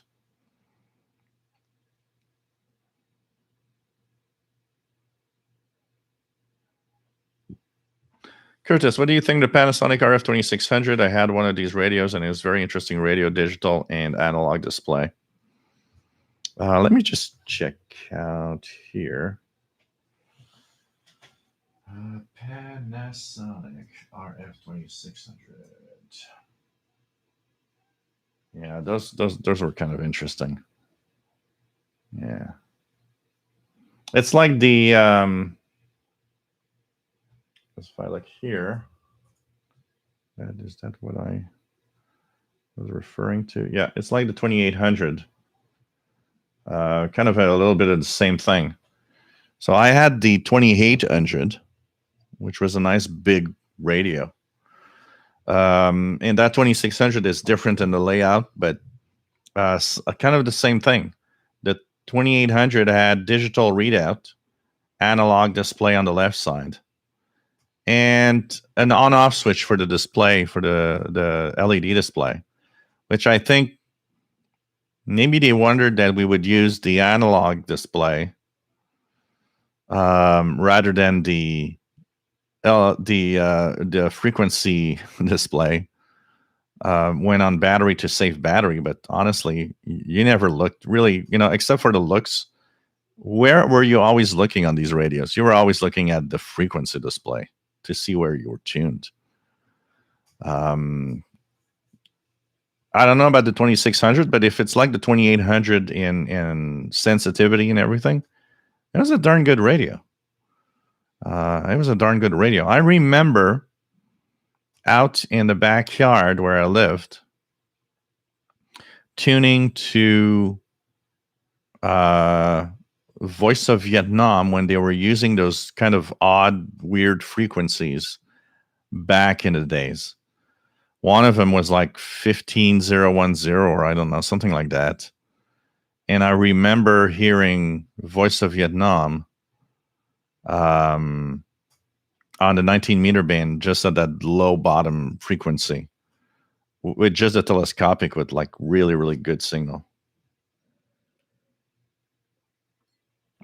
That was it was a surprisingly good radio. The 2800 was a surprisingly good radio, and really, really enjoyed using that.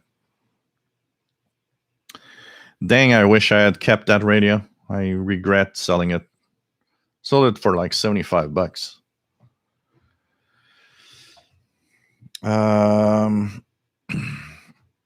Yeah, Jay Wardison. There's a lot of ads recorded from VHS on YouTube. Yeah, if you look at ads, old ads, there's a lot of old ads on YouTube. Absolutely, it's just funny to watch.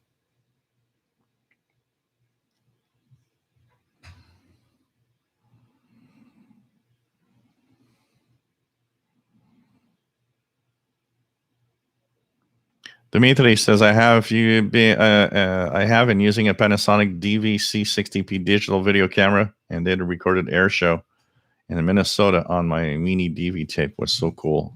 Cool. Hitachi brand still exists. I see stuff. I regularly see stuff here branded still Hitachi, but I don't know if any other company purchased Hitachi. I never really owned any Hitachi stuff. I'm trying to remember through the years.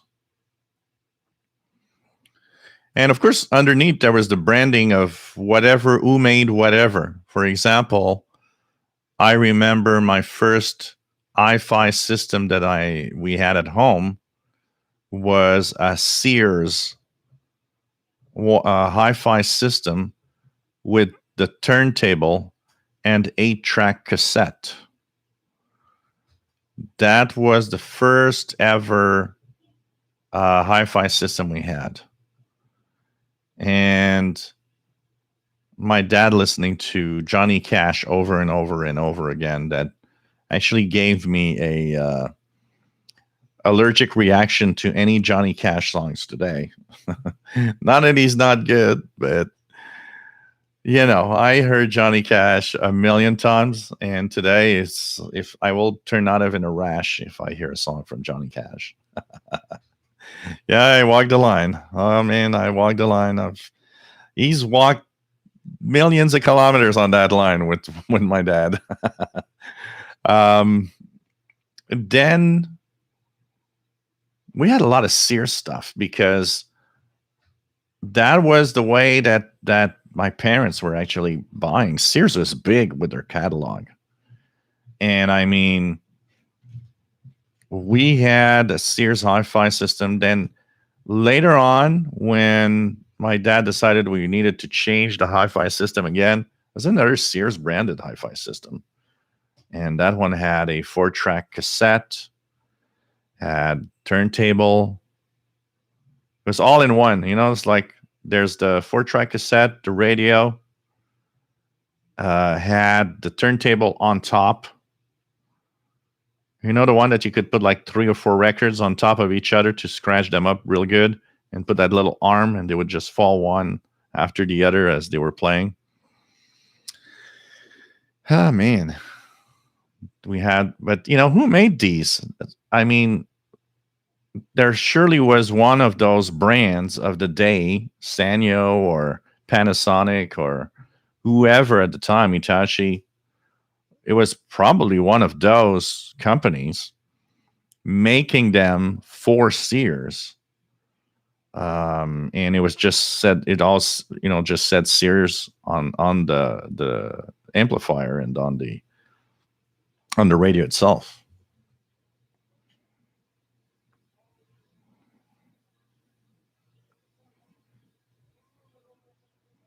Pretty crazy.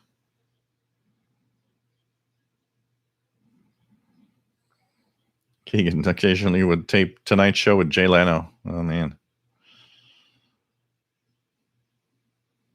Dennis says, Sanyo built the first disposable consumer electronics. Yeah, that looks like it. So now it's owned by Panasonic. I hope they improved on quality. Jay Watterson 69 misses the 80s and 90s Radio Shack. Fries tried to fill the void for parts, tools, and materials, but it wasn't the same, and they went under 2.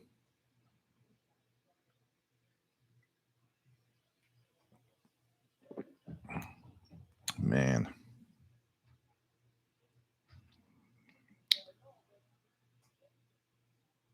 Kevin says, how does the Grundig G5 hold up in 2021?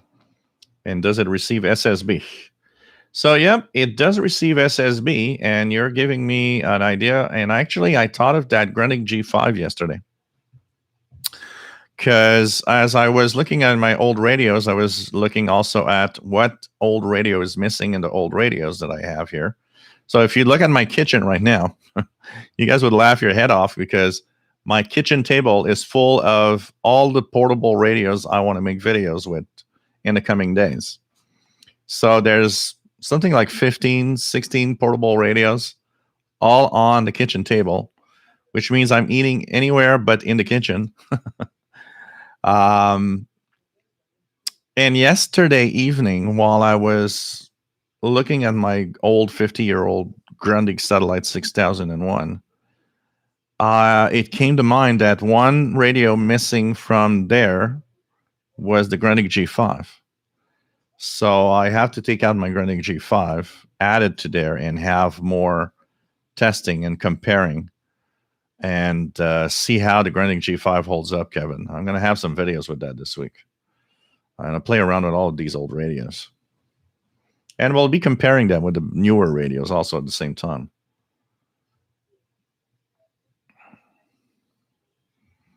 John Beckham had a fantastic AWA reel-to-reel tape recorder years ago. Our JDA Dakota did have the Panasonic RF2800. It was another very big radio. It was very loud. Yep. Oh, man. Robert Osborne just picked up an old Realistic Pro 2021 scanner for $5, listening to the tower helicopters in Niagara Falls, talking to the base. Cool. $5. How can you complain? $5. I own my first tabletop scanner that I owned was a Realistic Pro 2022. It's a newer version.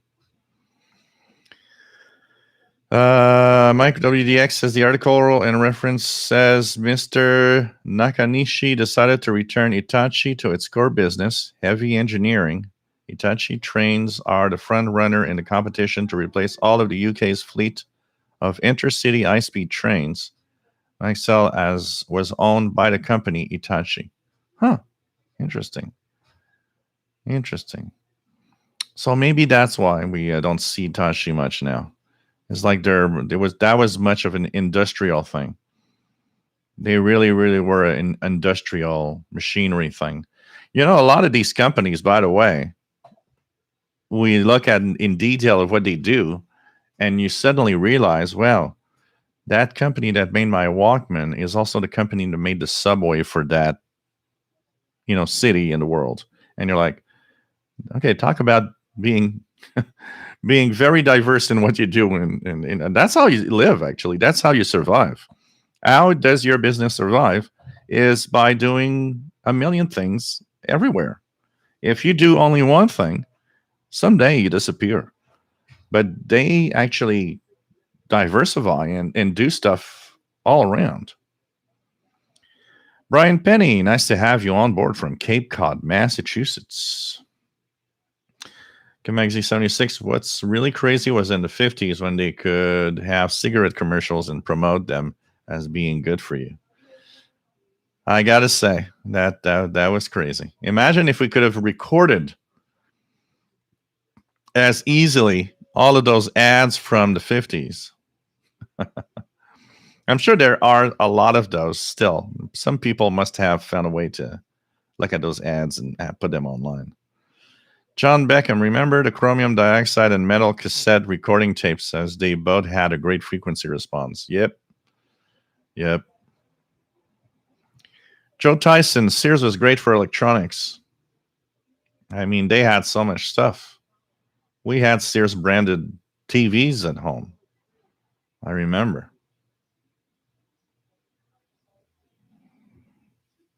Man, pretty crazy.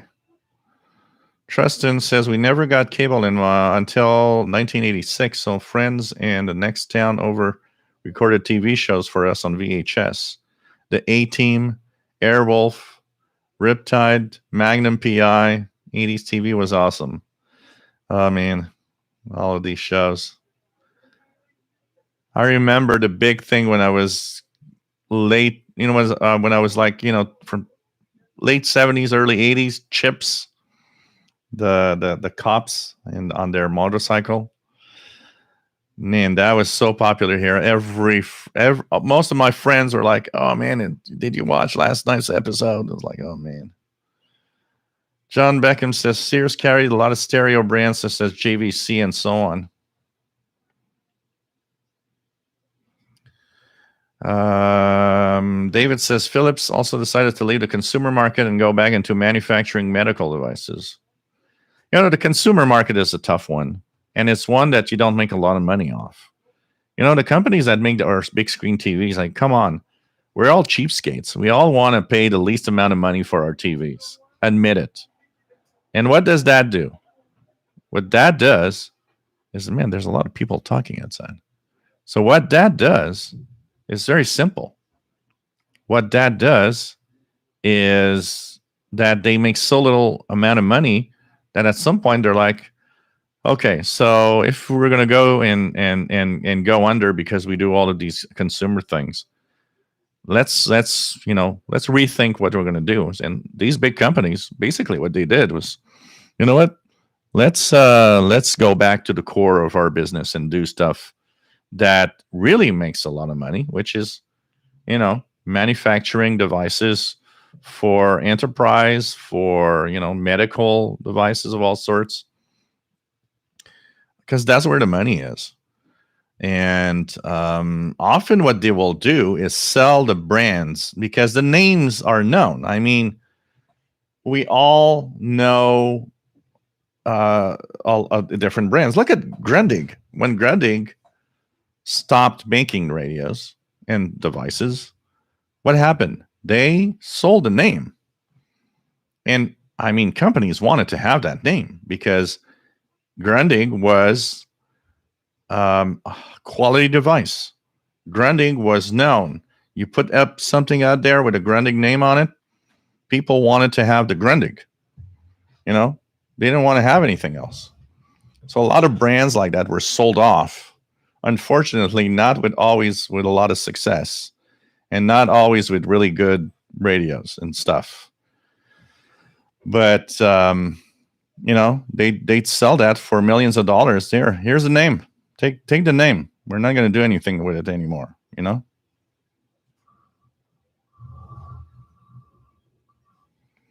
My mom, Jay Waterson 69 says Sears is another store I miss. My mom ordered off the Sears catalog all the time.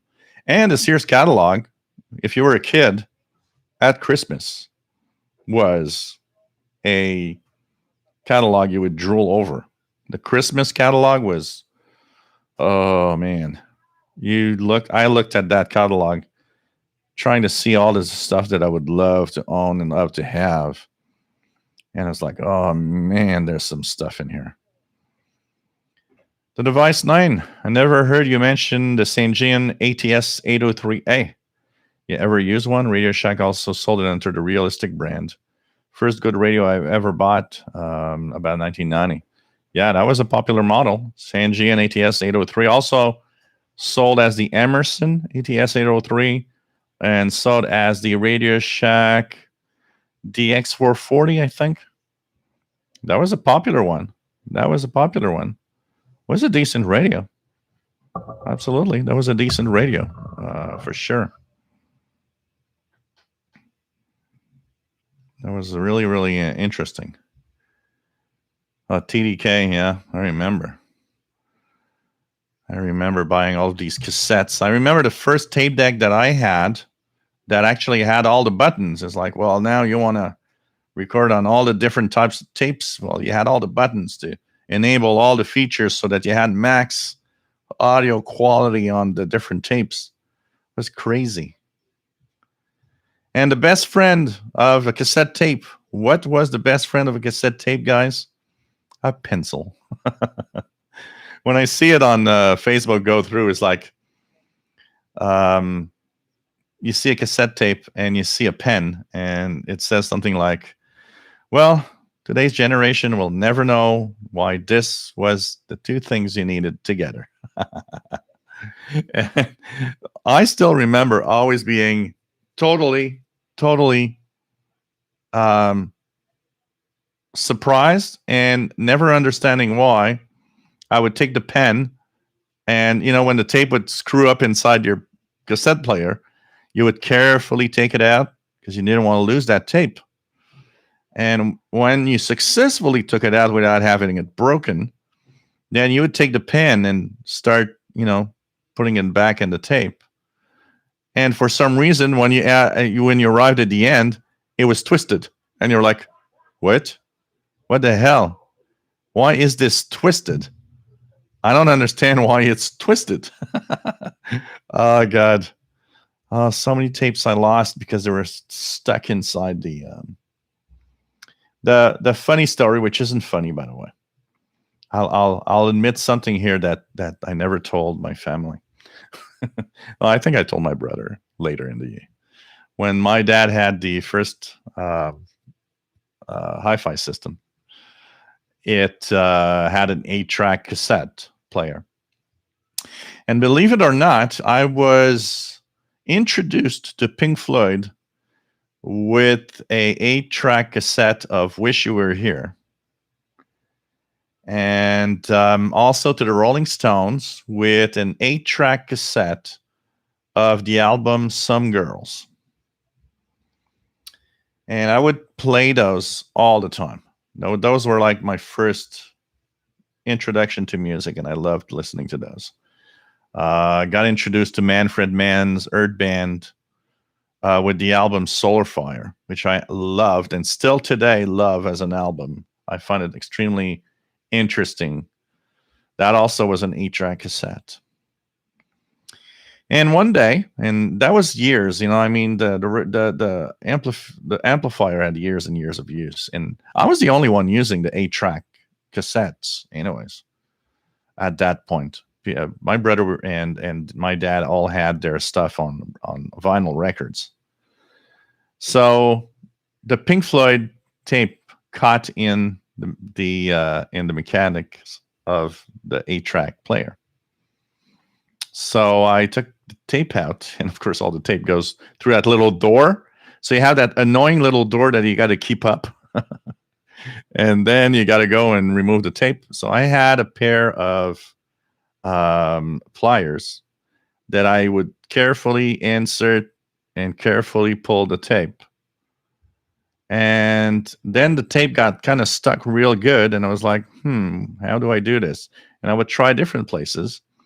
Then I tried another place, and I pulled a little harder, and boop, came out the what I think is the playhead of the 8-track device. And I was like, okay, I think now it's never going to play any 8-track cassettes again. And I was sad, though. And the other part of that is, I was afraid of getting my dad going nuts. So I still remember that tape when it stuck inside the 8-track part of the radio. The motor was still running. And for some reason, it never would stop the way that it was done. Probably the tape was stuck in a way that it thought there was a tape here and it was always running. So for about a month, every time I would listen to records, it smelled burnt. Something was kind of burning, and we could smell it. And at first I didn't realize, but then after a while I realized, wow, it comes from the 8-track cassette place. I think we're burning the motor or something. And it's after a month it stopped, so probably the motor burned down or something. But that's the story of my, I don't know, I was maybe 11 or 12 years old. I didn't know what I was doing. And it didn't matter anyways, because I was the only one, it was matter to me. I was sad because I couldn't play my 8-tape cassettes anymore. But everybody was playing vinyl records. So, nobody noticed ever.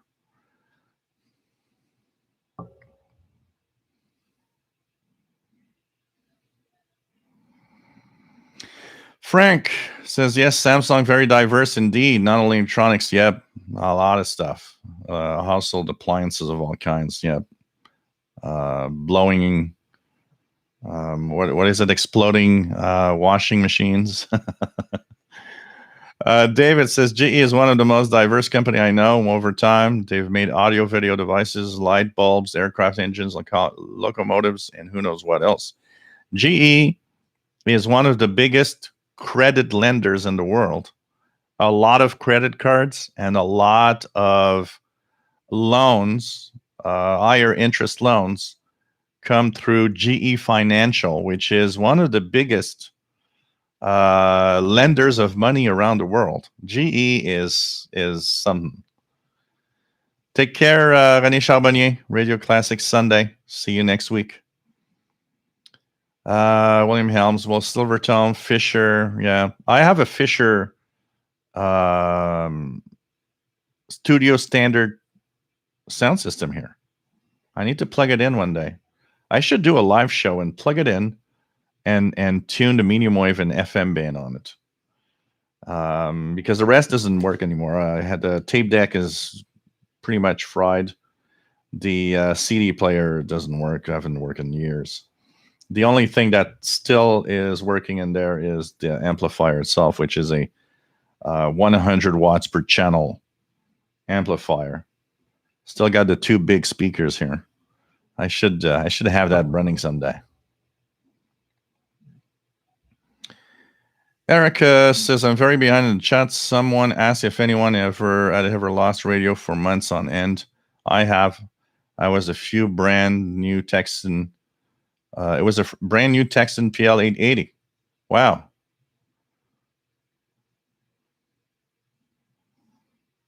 RJ Dakota saw building crane produced by Samsung. Wow. Crazy. Crazy. Pretty crazy. Yamaha. Yeah. They made Yamaha. My brother had a Yamaha sound system, something like that. Pretty crazy.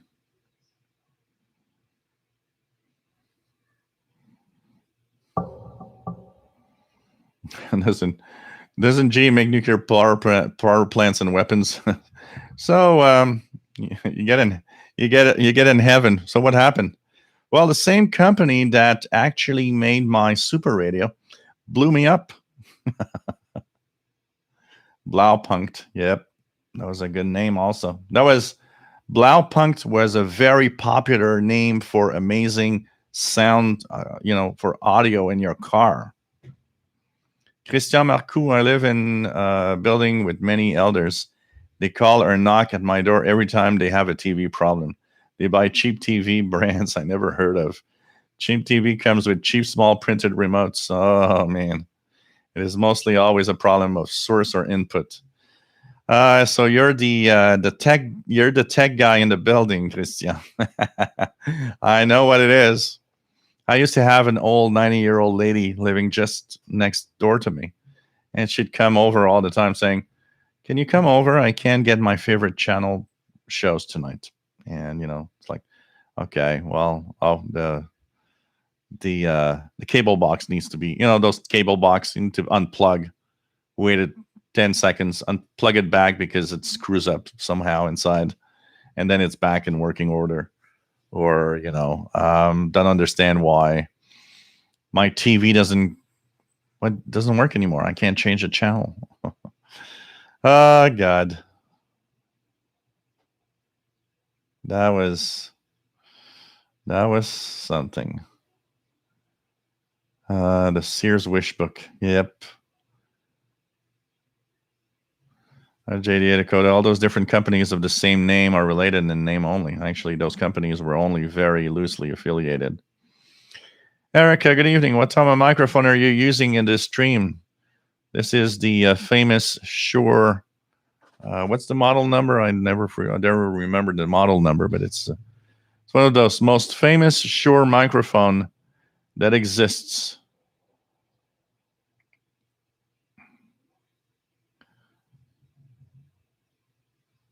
Man.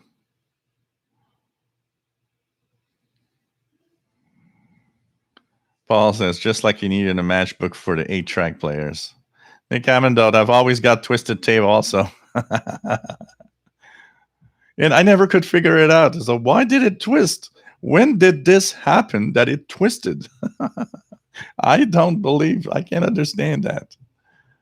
And when it happened to your favorite tape, the one that you just loved, and you're like, so sad that suddenly that tape is gone. Oh, God. Device 9 Spanish number station on 17480 also has tones and what sounds like modem sounds. Yeah, some people have decoded it. It's like a digital version of the numbers, the random numbers that's being sent out.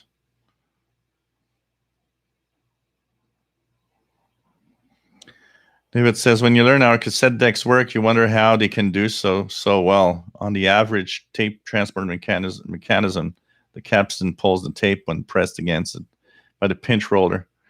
And yeah, at the same time, the cassettes kept their specific tension. One of the most amazing things that truly is how the hell that work.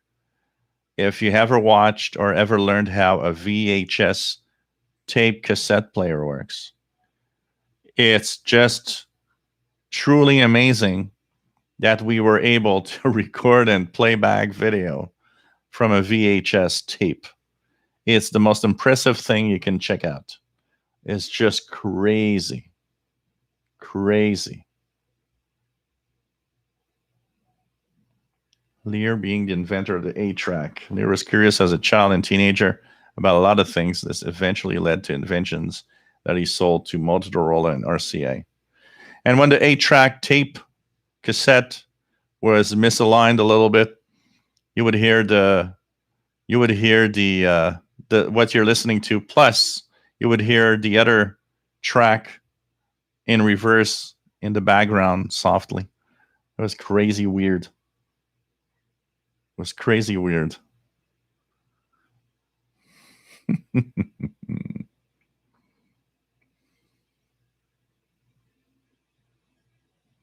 Kind of weird.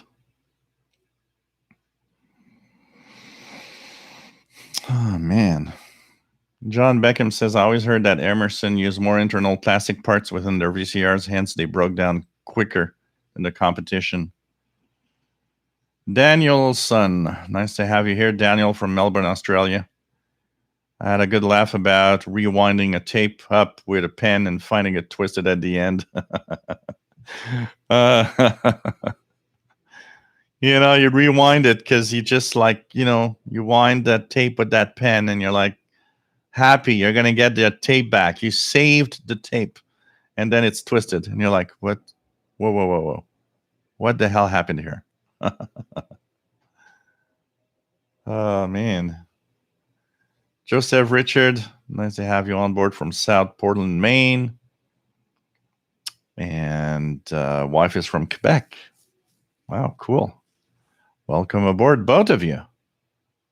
Mark says, just bought a Sears 1966 catalog at a yard sale just for the radio pages. Wish I had money to buy them all back then.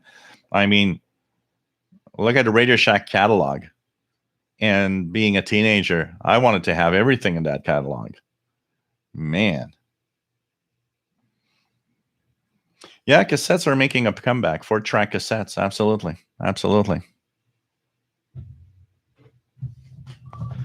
It's just crazy. Thinking of all those devices from the past. Take care, Frank. That was something. And, you know, then you look at radios and how radios work and all this stuff. And you know, and imagine, you know, you guys that go even further back than me and all the developments and moving on from, you know, tube receivers and devices to transistorized and now today is like totally crazy integrated circuits. There's tons of chips in there. I mean, the reason those radios were big in the 70s is very simple. What we achieve today in a small integrated circuit, back then, it was that same circuit was made with all the transistors and resistors and capacitors and coils all spread out on the board. Didn't have the chip to do it. You had to do it yourself with all the parts. So that's why there was a lot of parts in some of the radios. If you look at, you know, even my ICOM ICR8500, I mean, that thing is 25-ish year old technology. Still a lot of parts in there that today You'd have a big chip that does it all, and then you'd have other stuff around it. It's like crazy, Trustin says, if you're a tech guy, never volunteer to help. When you start going through the basics, they jump down on your throat and they say that you think I'm stupid. I know to try that stuff. Good time. I can tell you that as a tech guy, when I would fix computers, I'd never tell anyone. If I told one person, I never stopped. It was like, yeah, well, on my PC, I got this little icon here. It's like, hey, I don't care. And I don't care. I really don't care. When I wore that shirt that I had for a while, it said, no, I'm not going to fix your computer. I still remember I was downtown and some guy started laughing while he was looking at my shirt. He looked at me and he says, you're a tech guy? So, yep. He says, I'm a tech guy also. And he says, what people don't understand is that shirt is not a joke. It's exactly the way you think. I said, yep, absolutely. Oh, man. John Beckham, my shortwave radio is built out of a chip indeed. Yep. Radios today are crazy. That DSP chip, the silicon integrated 47, 34, 35, 36-inch chips. I mean, these are the revolution behind the new radios today. A lot of radios, almost all the radios use that. And because it makes it cheap to make a radio. And then what you put around it will determine how good of a quality radio you got. Sometimes I get people that are going to say, well, you know what? One of the things that I would think is, even if you don't like that chip, the fact is the number of new radios coming out today probably has to do a lot with the fact that that chip exists. And if the companies had to build their own full RF radio circuits to build today's radios, well, radios like the XH Data D808, for example, would maybe never have existed. Texan would maybe have only half of the radios we actually have from them today. I think it has its quirks, and it might not be the thing that you love the most in the world, but you have to also think that it is probably helping us get some of the new radios coming out today, like the Texan PL330. That thing without that chip, I don't think that would exist today at all. And we wouldn't be talking about new radios, whether you like it or not, whether you like the fact that, a lot of the radios with that, have that muting when tuning and so on. Some of those radios are still pretty good radios. So instead of, ranting at, that darn chip, I think we have to look at, it's giving us all sorts of new radios and gizmos to test out, Mike WDX50, I'm not a tech guy and I'd love to have that. No, I will not fix your computer shirt. Unfortunately, it's what I get paid for. Actually, that was pretty much it. I would not wear it on my clients. The one I would wear to my clients, though, that people would laugh is, I'm here because you broke something. That one made a lot of people laugh. I'm here because you broke something. Tristan, remember VCRs every few months? You would have to take the machine apart and clean the reed heads and with rubbing alcohol or peroxide. Oh, man. William Helms, I'm surprised you haven't come across anything branded Electro Home. Yes, I have a couple of American 5 tube radios that are Electro Home branded. I did see a lot of Electro Home stuff in the stores, but for some reason we've never owned any Electro Home stuff here. So Richard Bittner, does my Grundig 750 have a DSP chip in it? I do not believe that 750 was a radio that came with that DSP chip yet. It was just before. It was just before that chip actually existed. Neil says my first radio with shortwave was a Grundig Yardboy 1100 in 1980. I now have a Yardboy 204 1991. Great sound.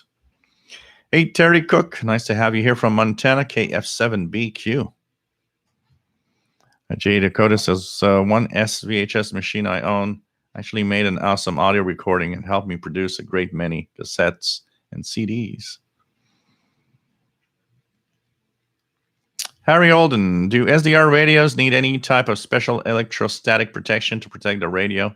What are the specs on your new computer you're using on the SDR? So the SDR receivers do not need more protection than any other standard radio for electrostatic. You do still need to be careful because, I mean, you can fry the antenna amplifier input with static and discharge and stuff like that. But there's no need to have more protection or being more careful on an SDR than any radio you own. As for the specs of this machine, this is an 8th generation Core i5 Intel CPU computer. It has 16 gigabytes of RAM, 512 gigabytes of NVMe SSD, and a higher end NVIDIA graphics adapter in it. It's a very fast little mini PC. It's that little box. I don't know if we could see it there. Yeah, it's that little box with the little white light just here. So this is a computer, actually. And it's pretty darn powerful. Look, I'm running SDR Uno right now, and it says that the SDR is using 4%, and the total system is using 5-6% of CPU. It's barely moving. So it gives you an idea that that thing actually really performs well. I purchased it because right now, so just to talk a little bit about my setup here, maybe some of you guys be interested to understand and see the setup that we have here. So how do I do the live shows, and what's the setup exactly? So the live show is streamed now with my older mini PC, which is a 6th generation Core i5 on that side. So if I show you guys,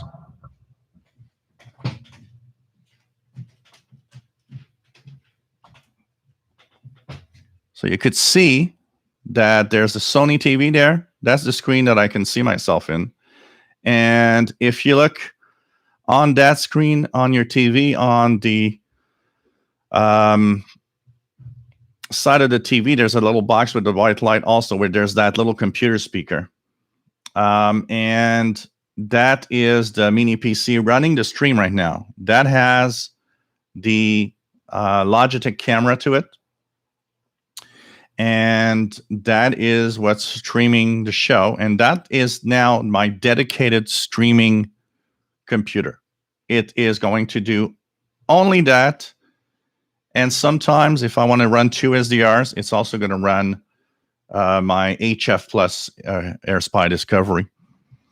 The AirSpy HF Plus Discovery, sorry, on that side. So that is the computer side. And of course, on the bottom, you see there's a Commodore computer. I've got an Amiga 500 lower.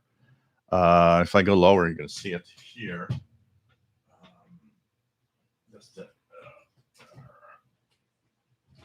And of course, you see the lighting that's there. So next to the lamp is the Commodore 128. Below the projector is an Atari 1040 ST.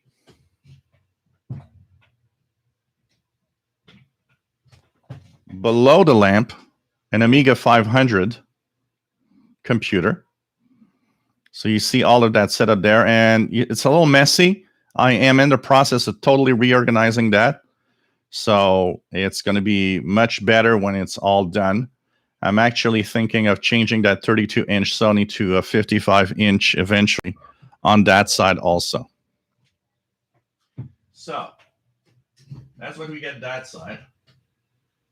Here, this is the audio console that I'm using to input the radios and to output to the mini PC over there that you've just seen. That is the streaming PC. And of course, all the inputs here, I can actually just, if I'm on the radio and say here I'm tuning 15,000 to see if WWV is coming in, I can just turn on the knob here. And you hear whatever the radio has on. And of course, there's a knob here that is giving you also the output from the mini PC. So if I play something like a YouTube video or an audio clip on the mini PC, I just turn this knob here and it plays, for example, Moscow Nights. And this is my big gun hair conditioning that makes a lot of noise.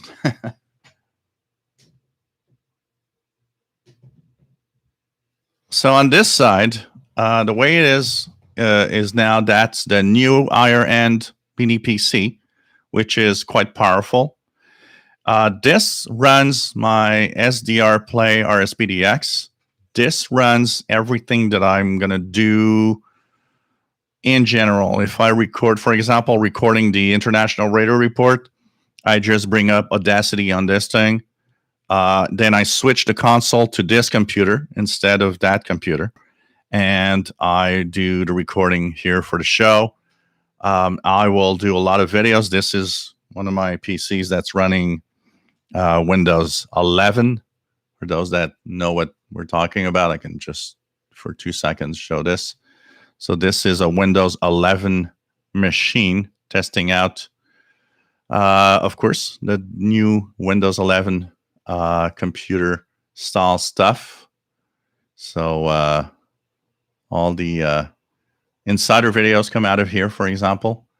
So I do a lot of YouTube videos from this place with the new look and style of Windows 11. This can run and will run Windows 11 when it's officially released. And it runs all the SDRs. It will, this is kind of a big main PC for me that does a lot of stuff. So this computer is used quite a lot on a 55-inch TCL screen that has, of course, apps. So if I watch stuff on Netflix, YouTube, Prime, it can, of course, play here.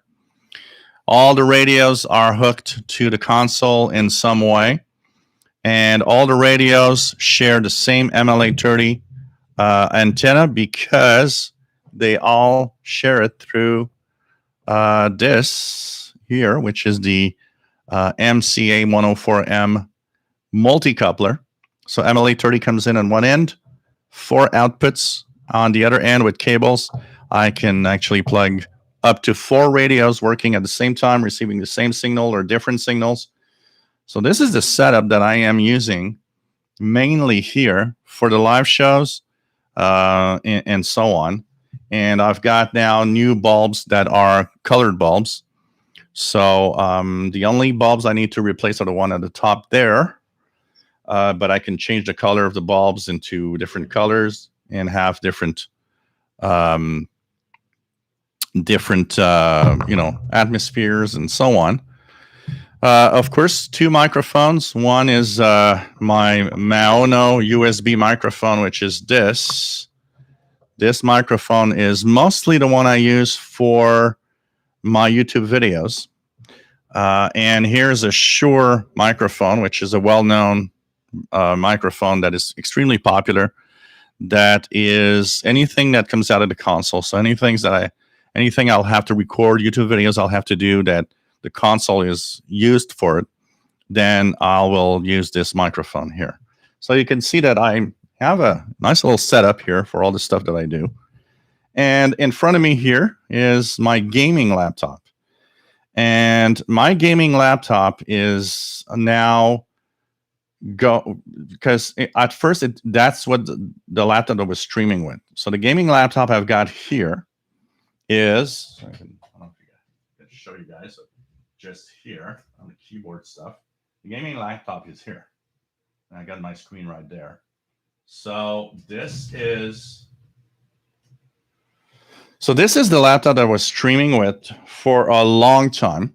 So every time I would stream, the camera was plugged on this and everything. And as time went by, I thought it would be better to have dedicated machines for dedicated environments. So the gaming laptop now actually is a YouTube video creator machine. It is a portable device. So if I need to work, like for example, Monday, I thought that everything was done and that I could be okay, but there's going to be more work to be done in the house here. I can't be inside the house for 6 hours Monday. Well, portable workstation. I'm going to take my laptop, take one of the microphones. I'll be outside or somewhere doing videos and working on my different stuff that I have to work on. And of course, dedicated gaming machine at the same time. So when I want to game, I've got an Xbox Pass. So I play a lot of games on this machine. What I usually do is I've got an extra HDMI cable. It's right here unplugged right now. So I can actually play games on a 55-inch right there if I want to. And so that machine is dedicated more for portable use, standard work stuff and writing stuff, and gaming. And my two mini PCs I use with two Logitech wireless keyboards that have a trackpad on the right side. These are the newer models. I had an older one, which I spilled some juice in it, and the keys became all sticky, and I never was able to really have it. It would work, but it was like that one of the keys would be like stuck at the bottom for 2 seconds. So you had like a string of letters. So I finally okay, 2 mini PCs, 2 new keyboards, and let's play with that. So that's my setup, guys, for streaming, for whatever I do here, and for the YouTube videos.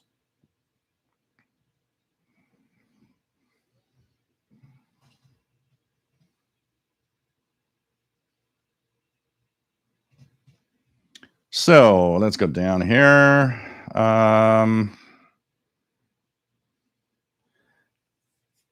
Art says many hands stick with the older radio equipment because they're easier to repair than by themselves. Value crafters, ETH kit, price of tubes now is outrageous. Yeah. Keegan says, Serenity now. Yeah. I remember that episode. Oh, God.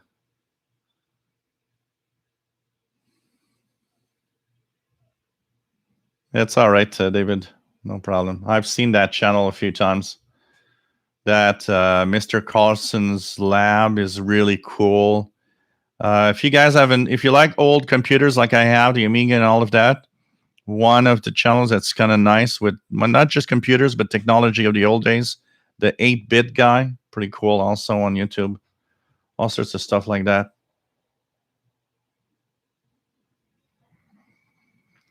Yeah, John Beckham. Yeah, I got it here. I do have the, I know what you mean.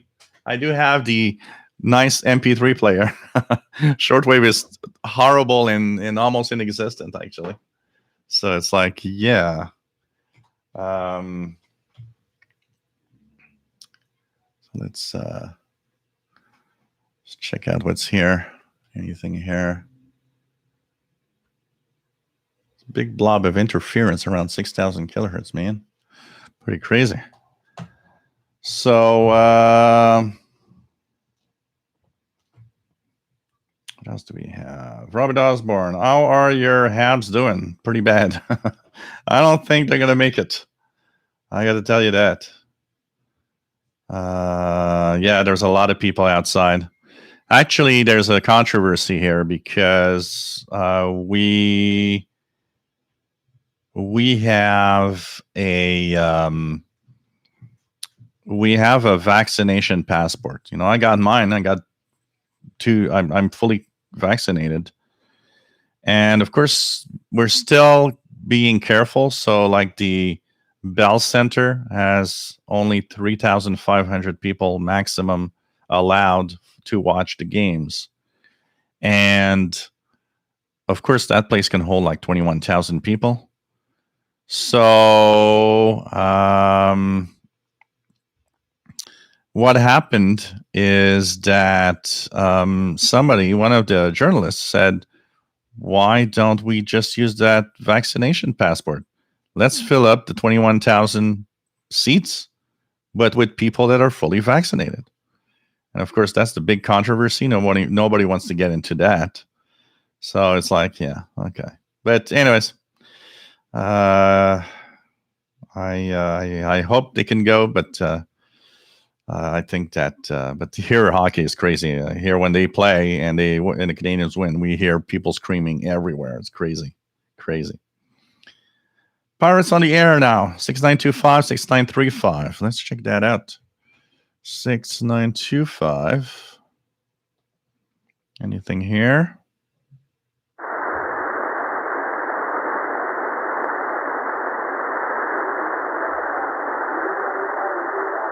Six 6935. I hear it. It's not strong, but it's there. 6935 is there. Brad in Amarillo says, was another lucky sucker about into the Commodore 128. Yeah, I was almost always in the Commodore 64 mode anyways in it. But I did have the 1084 monitor. So one of the features that I loved at 128 was because it had the RGB 80 columns. I could go to the BBSs that were IBM style BBSs with software, and it looked beautiful on that monitor. So that's the setup. Hope you enjoyed the little tour of the setup here, and with the mini PCs, the console, and everything. So that's cute little studio here for sure. Yeah, the Panasonic, the VCR is a Panasonic. The one that you guys saw when I was showing that side, that's the Panasonic one.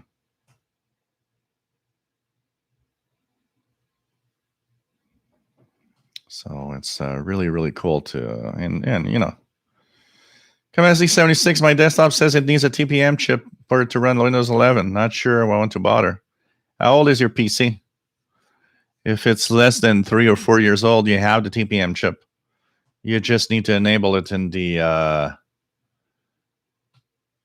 enable it in the BIOS. Technically, we should have a build every week, but I'm not sure it's going to be a big build. I think we're going to have like a cumulative update, but we should technically have, yes, Bobby, a new build of Windows 11 or new things to test every week. Yeah, it's sad that Paul isn't here. He's, it's summer, and summer he loves to be outside, so he often does. It's pretty crazy. Does that split the signal or switch it? I'm not sure what you are. Oh, if you're talking at a multi-coupler, it splits the signal. It actually takes the signal in and has 4 separate low noise amplifiers isolated from each and sends the same thing to the 4 ports. It's really, really a split of a signal. It doesn't switch it. All 4 ports have the same signal output. You can have 4 radios at the same time. MStacks, what brand model of mini PC? It's B-Link. If you look at the B-Link brand, BEELINK, they have several different models. They have low-end models and higher-end models that actually have much more performance.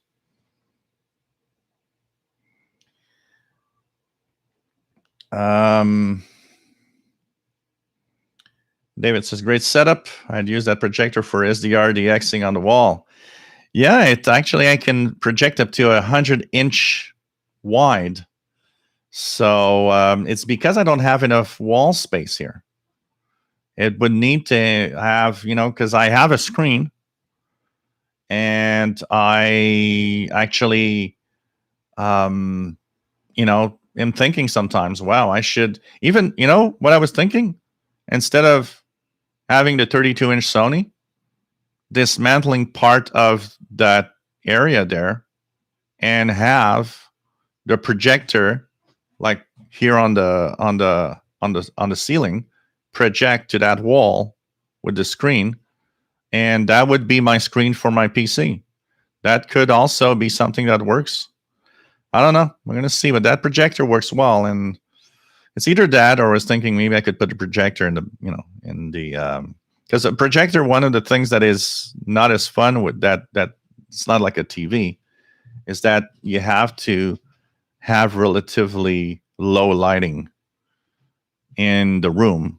You have to be like almost like in a cinema, like it has to be rather dark for it to be really, really nice.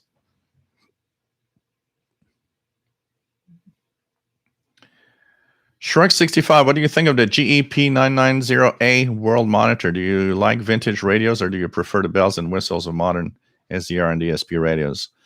I like all radios. I don't know what the GEP990A is exactly, but I like old radios also, honestly.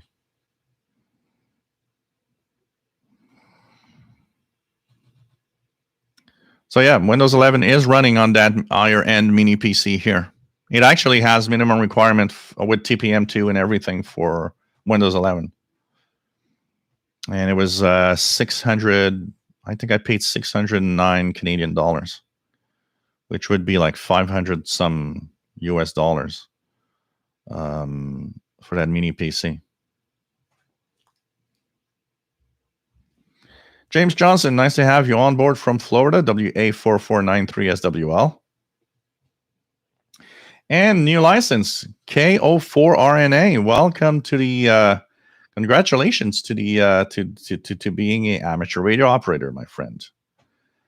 Gang of Four, nice to have you here from New Hampshire. Okay, Kamexi 76. Technically, you should have a TPM chip. It's probably just not enabled.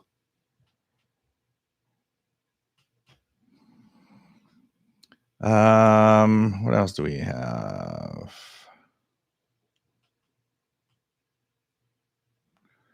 The only thing with the TPM chip in the BIOS, there are a few BIOSes that are crap and that do not have an on-off switch, even though it's compatible. Millen chip. I see you reviewed the Arung HRD 737 pocket multiband radio recently and said it was not good. No, not here. At least it's not good. I've seen some people say that they have good performance. It might be my environment because FM radio has like overload on it. Crazy. It just is the worst piece of junk that I've had, but maybe in a quiet environment, it becomes a better radio. I don't know, but here it just doesn't work well. Good night, Art. Chip says this week they have now released a new, slightly bigger version, SSB and proper lithium battery. A lot more has been upgraded. Will you give a review eventually? I'm going to look into it. I saw that release of the newer version, honestly. And this could be an option, absolutely. David says, just thinking I'm on the other end of the OS spectrum, shell already rocking Windows 11 while I'm still using Vista on my Shine PC, trying now on Windows 10 Surface tablet. Not all is lost. Oh, man.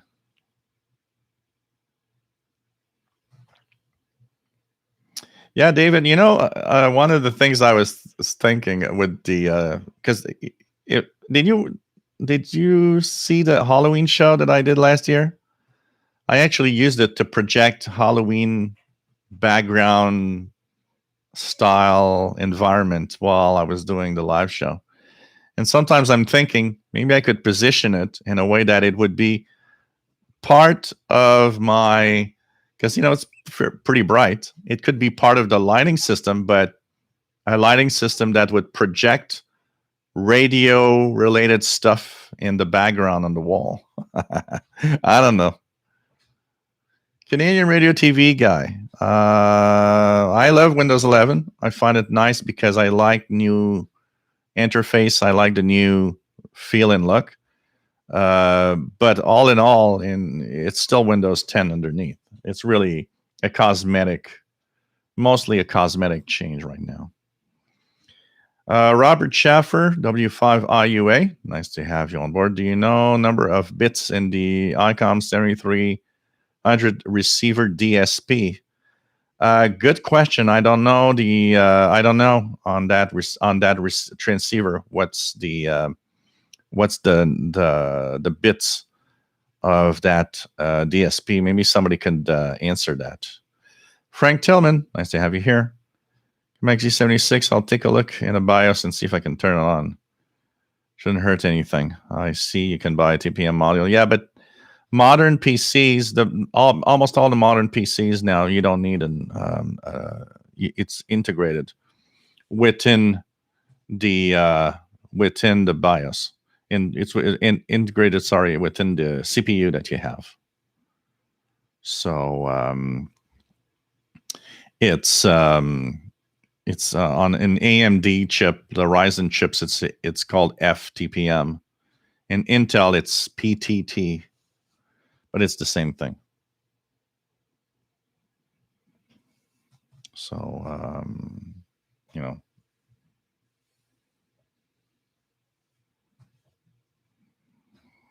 I was using the projector for that. That's the first thing that came to mind. I was like, how can I have a Halloweenish background with a moving background? And I immediately thought, oh, I could use the projector, and that projector would have the Halloween moving video. Actually, it was a YouTube video that had Halloween music that was like 6 hours long. So I thought I'm just going to leave that play, and it's going to show that Halloween background within the on the wall in the back at the same time that I'm doing the show. So it's IDs that you get, and that was one of the things, because I find it sad that I'm not using it. That projector actually is nice and has HDMI ports and everything. I have a Chromecast. I was thinking I could put a PC. I could even put the Chromecast in the USB port and HDMI and have the projector do stuff, and I don't know, because I do find it sad that it's there doing nothing right now, honestly. So so you had a little tour, guys, of what the studio was like, and of course for the rest, it's there's junk on the left side. There's the radio stuff here, if you guys have seen.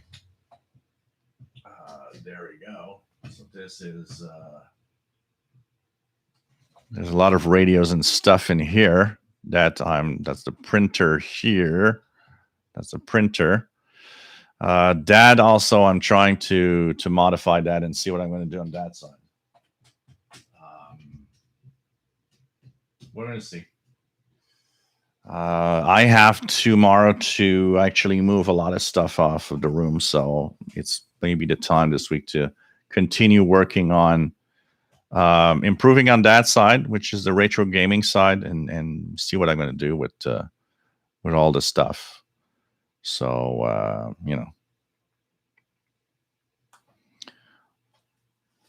Windows 10 is stated to be out of service in October of 2025. So until October 14th, 2025, Windows 10 is still going to get updates. Yeah, sweet times live here. It's a candy subscription box that I'm getting every month. So, Laura Robertson, nice to have you on board from Georgia, KO4DFJ. So, we're going to continue checking out. And of course, sending you radios or anything, we're going to check it out. So, yep, your Windows 10. If you have Windows 10, you have a free upgrade to Windows 11. You're going to be moved on to the same version, Pro version, Home version. This has turned into the computer show. So this is how all the stuff is done here, and I'm going to try to continue improving. It's a subscription box that comes in every month because I collaborate with some.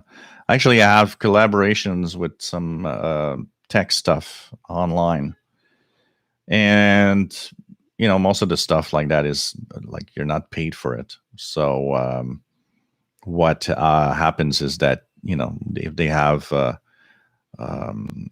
any sponsors or anything, well, you can get some free stuff. So that's part of the free stuff I get every month, which is kind of nice. It's kind of a mix of, it's like a box mix of chocolates and candies and all sorts of things. Kind of nice. That's why I'm still fat.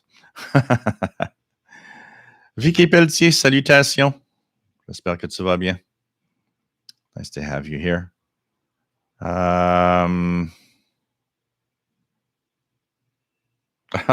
Rob created a percentage bar in Excel of end of life of Windows 10.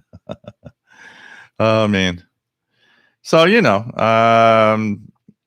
this is how it's all done. So you guys have had a little tour of how I broadcast my stuff. And, of course, I'm on cable internet here with speed. The internet speed here is 300 up and 300 down and 30 up. So that's the speeds that I get in this room. So nice internet speed, very stable internet also, which is required. It's very expensive, but it I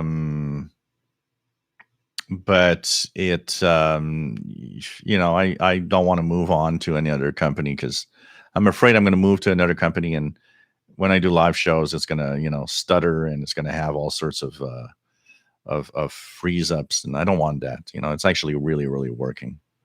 So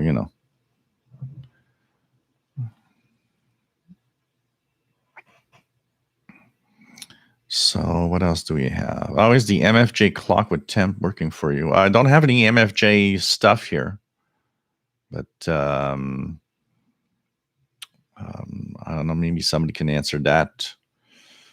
Canadian Radio TV guy says Radio Free Skybird returns tomorrow at 23 UT on WRMI at 93.95 kilohertz. So that's going to be interesting to check out. Lots of interesting broadcasts through WRMI. I find it really nice.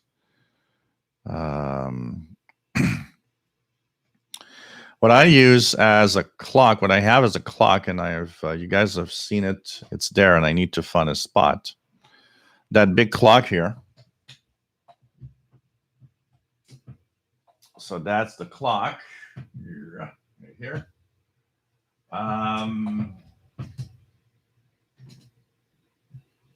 That's a old Nextech clock that I got from Radio Shack.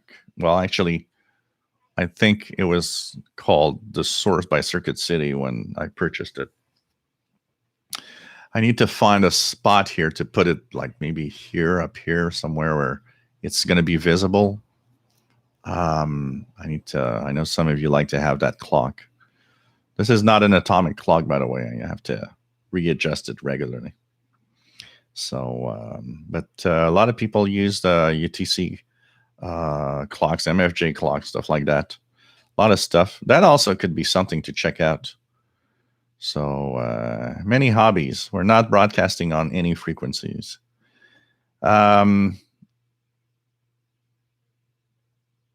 It's so maybe, having a UTC clock is extremely important in our hobby. Shortwave works in UTC time, you know. So it's pretty crazy.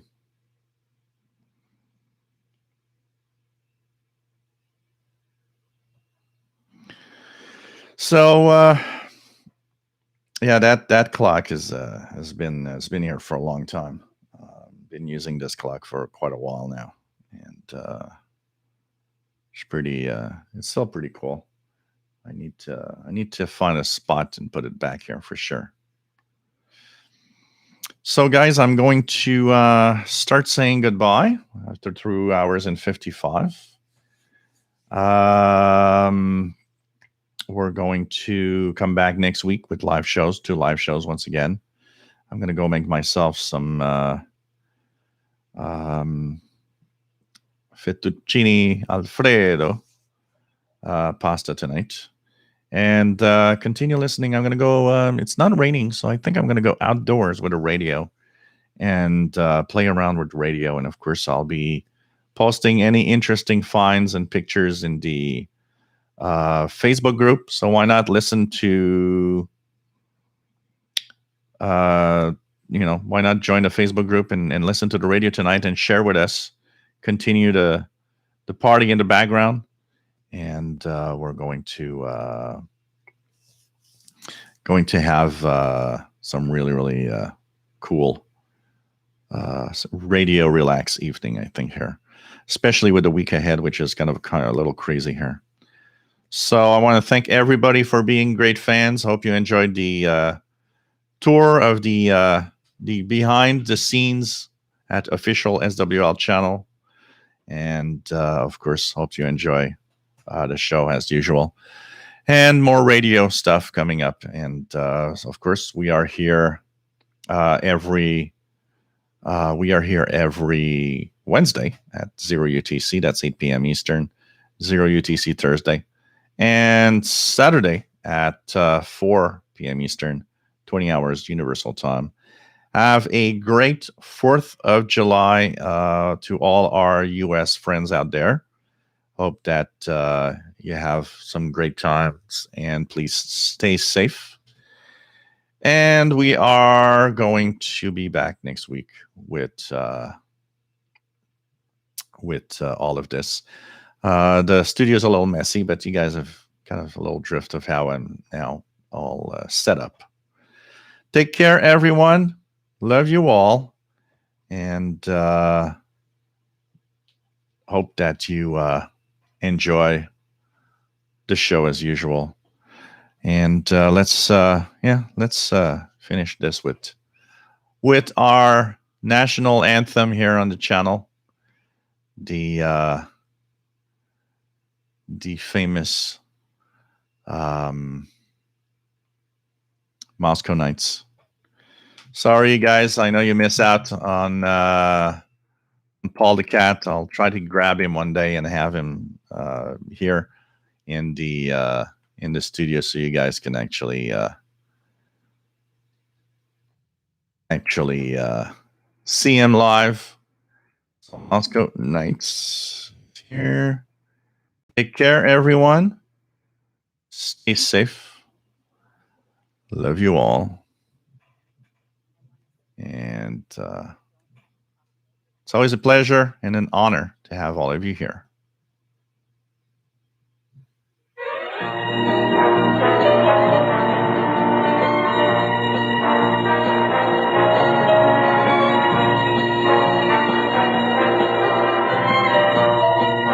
You're right, David.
Love you all. Stay safe.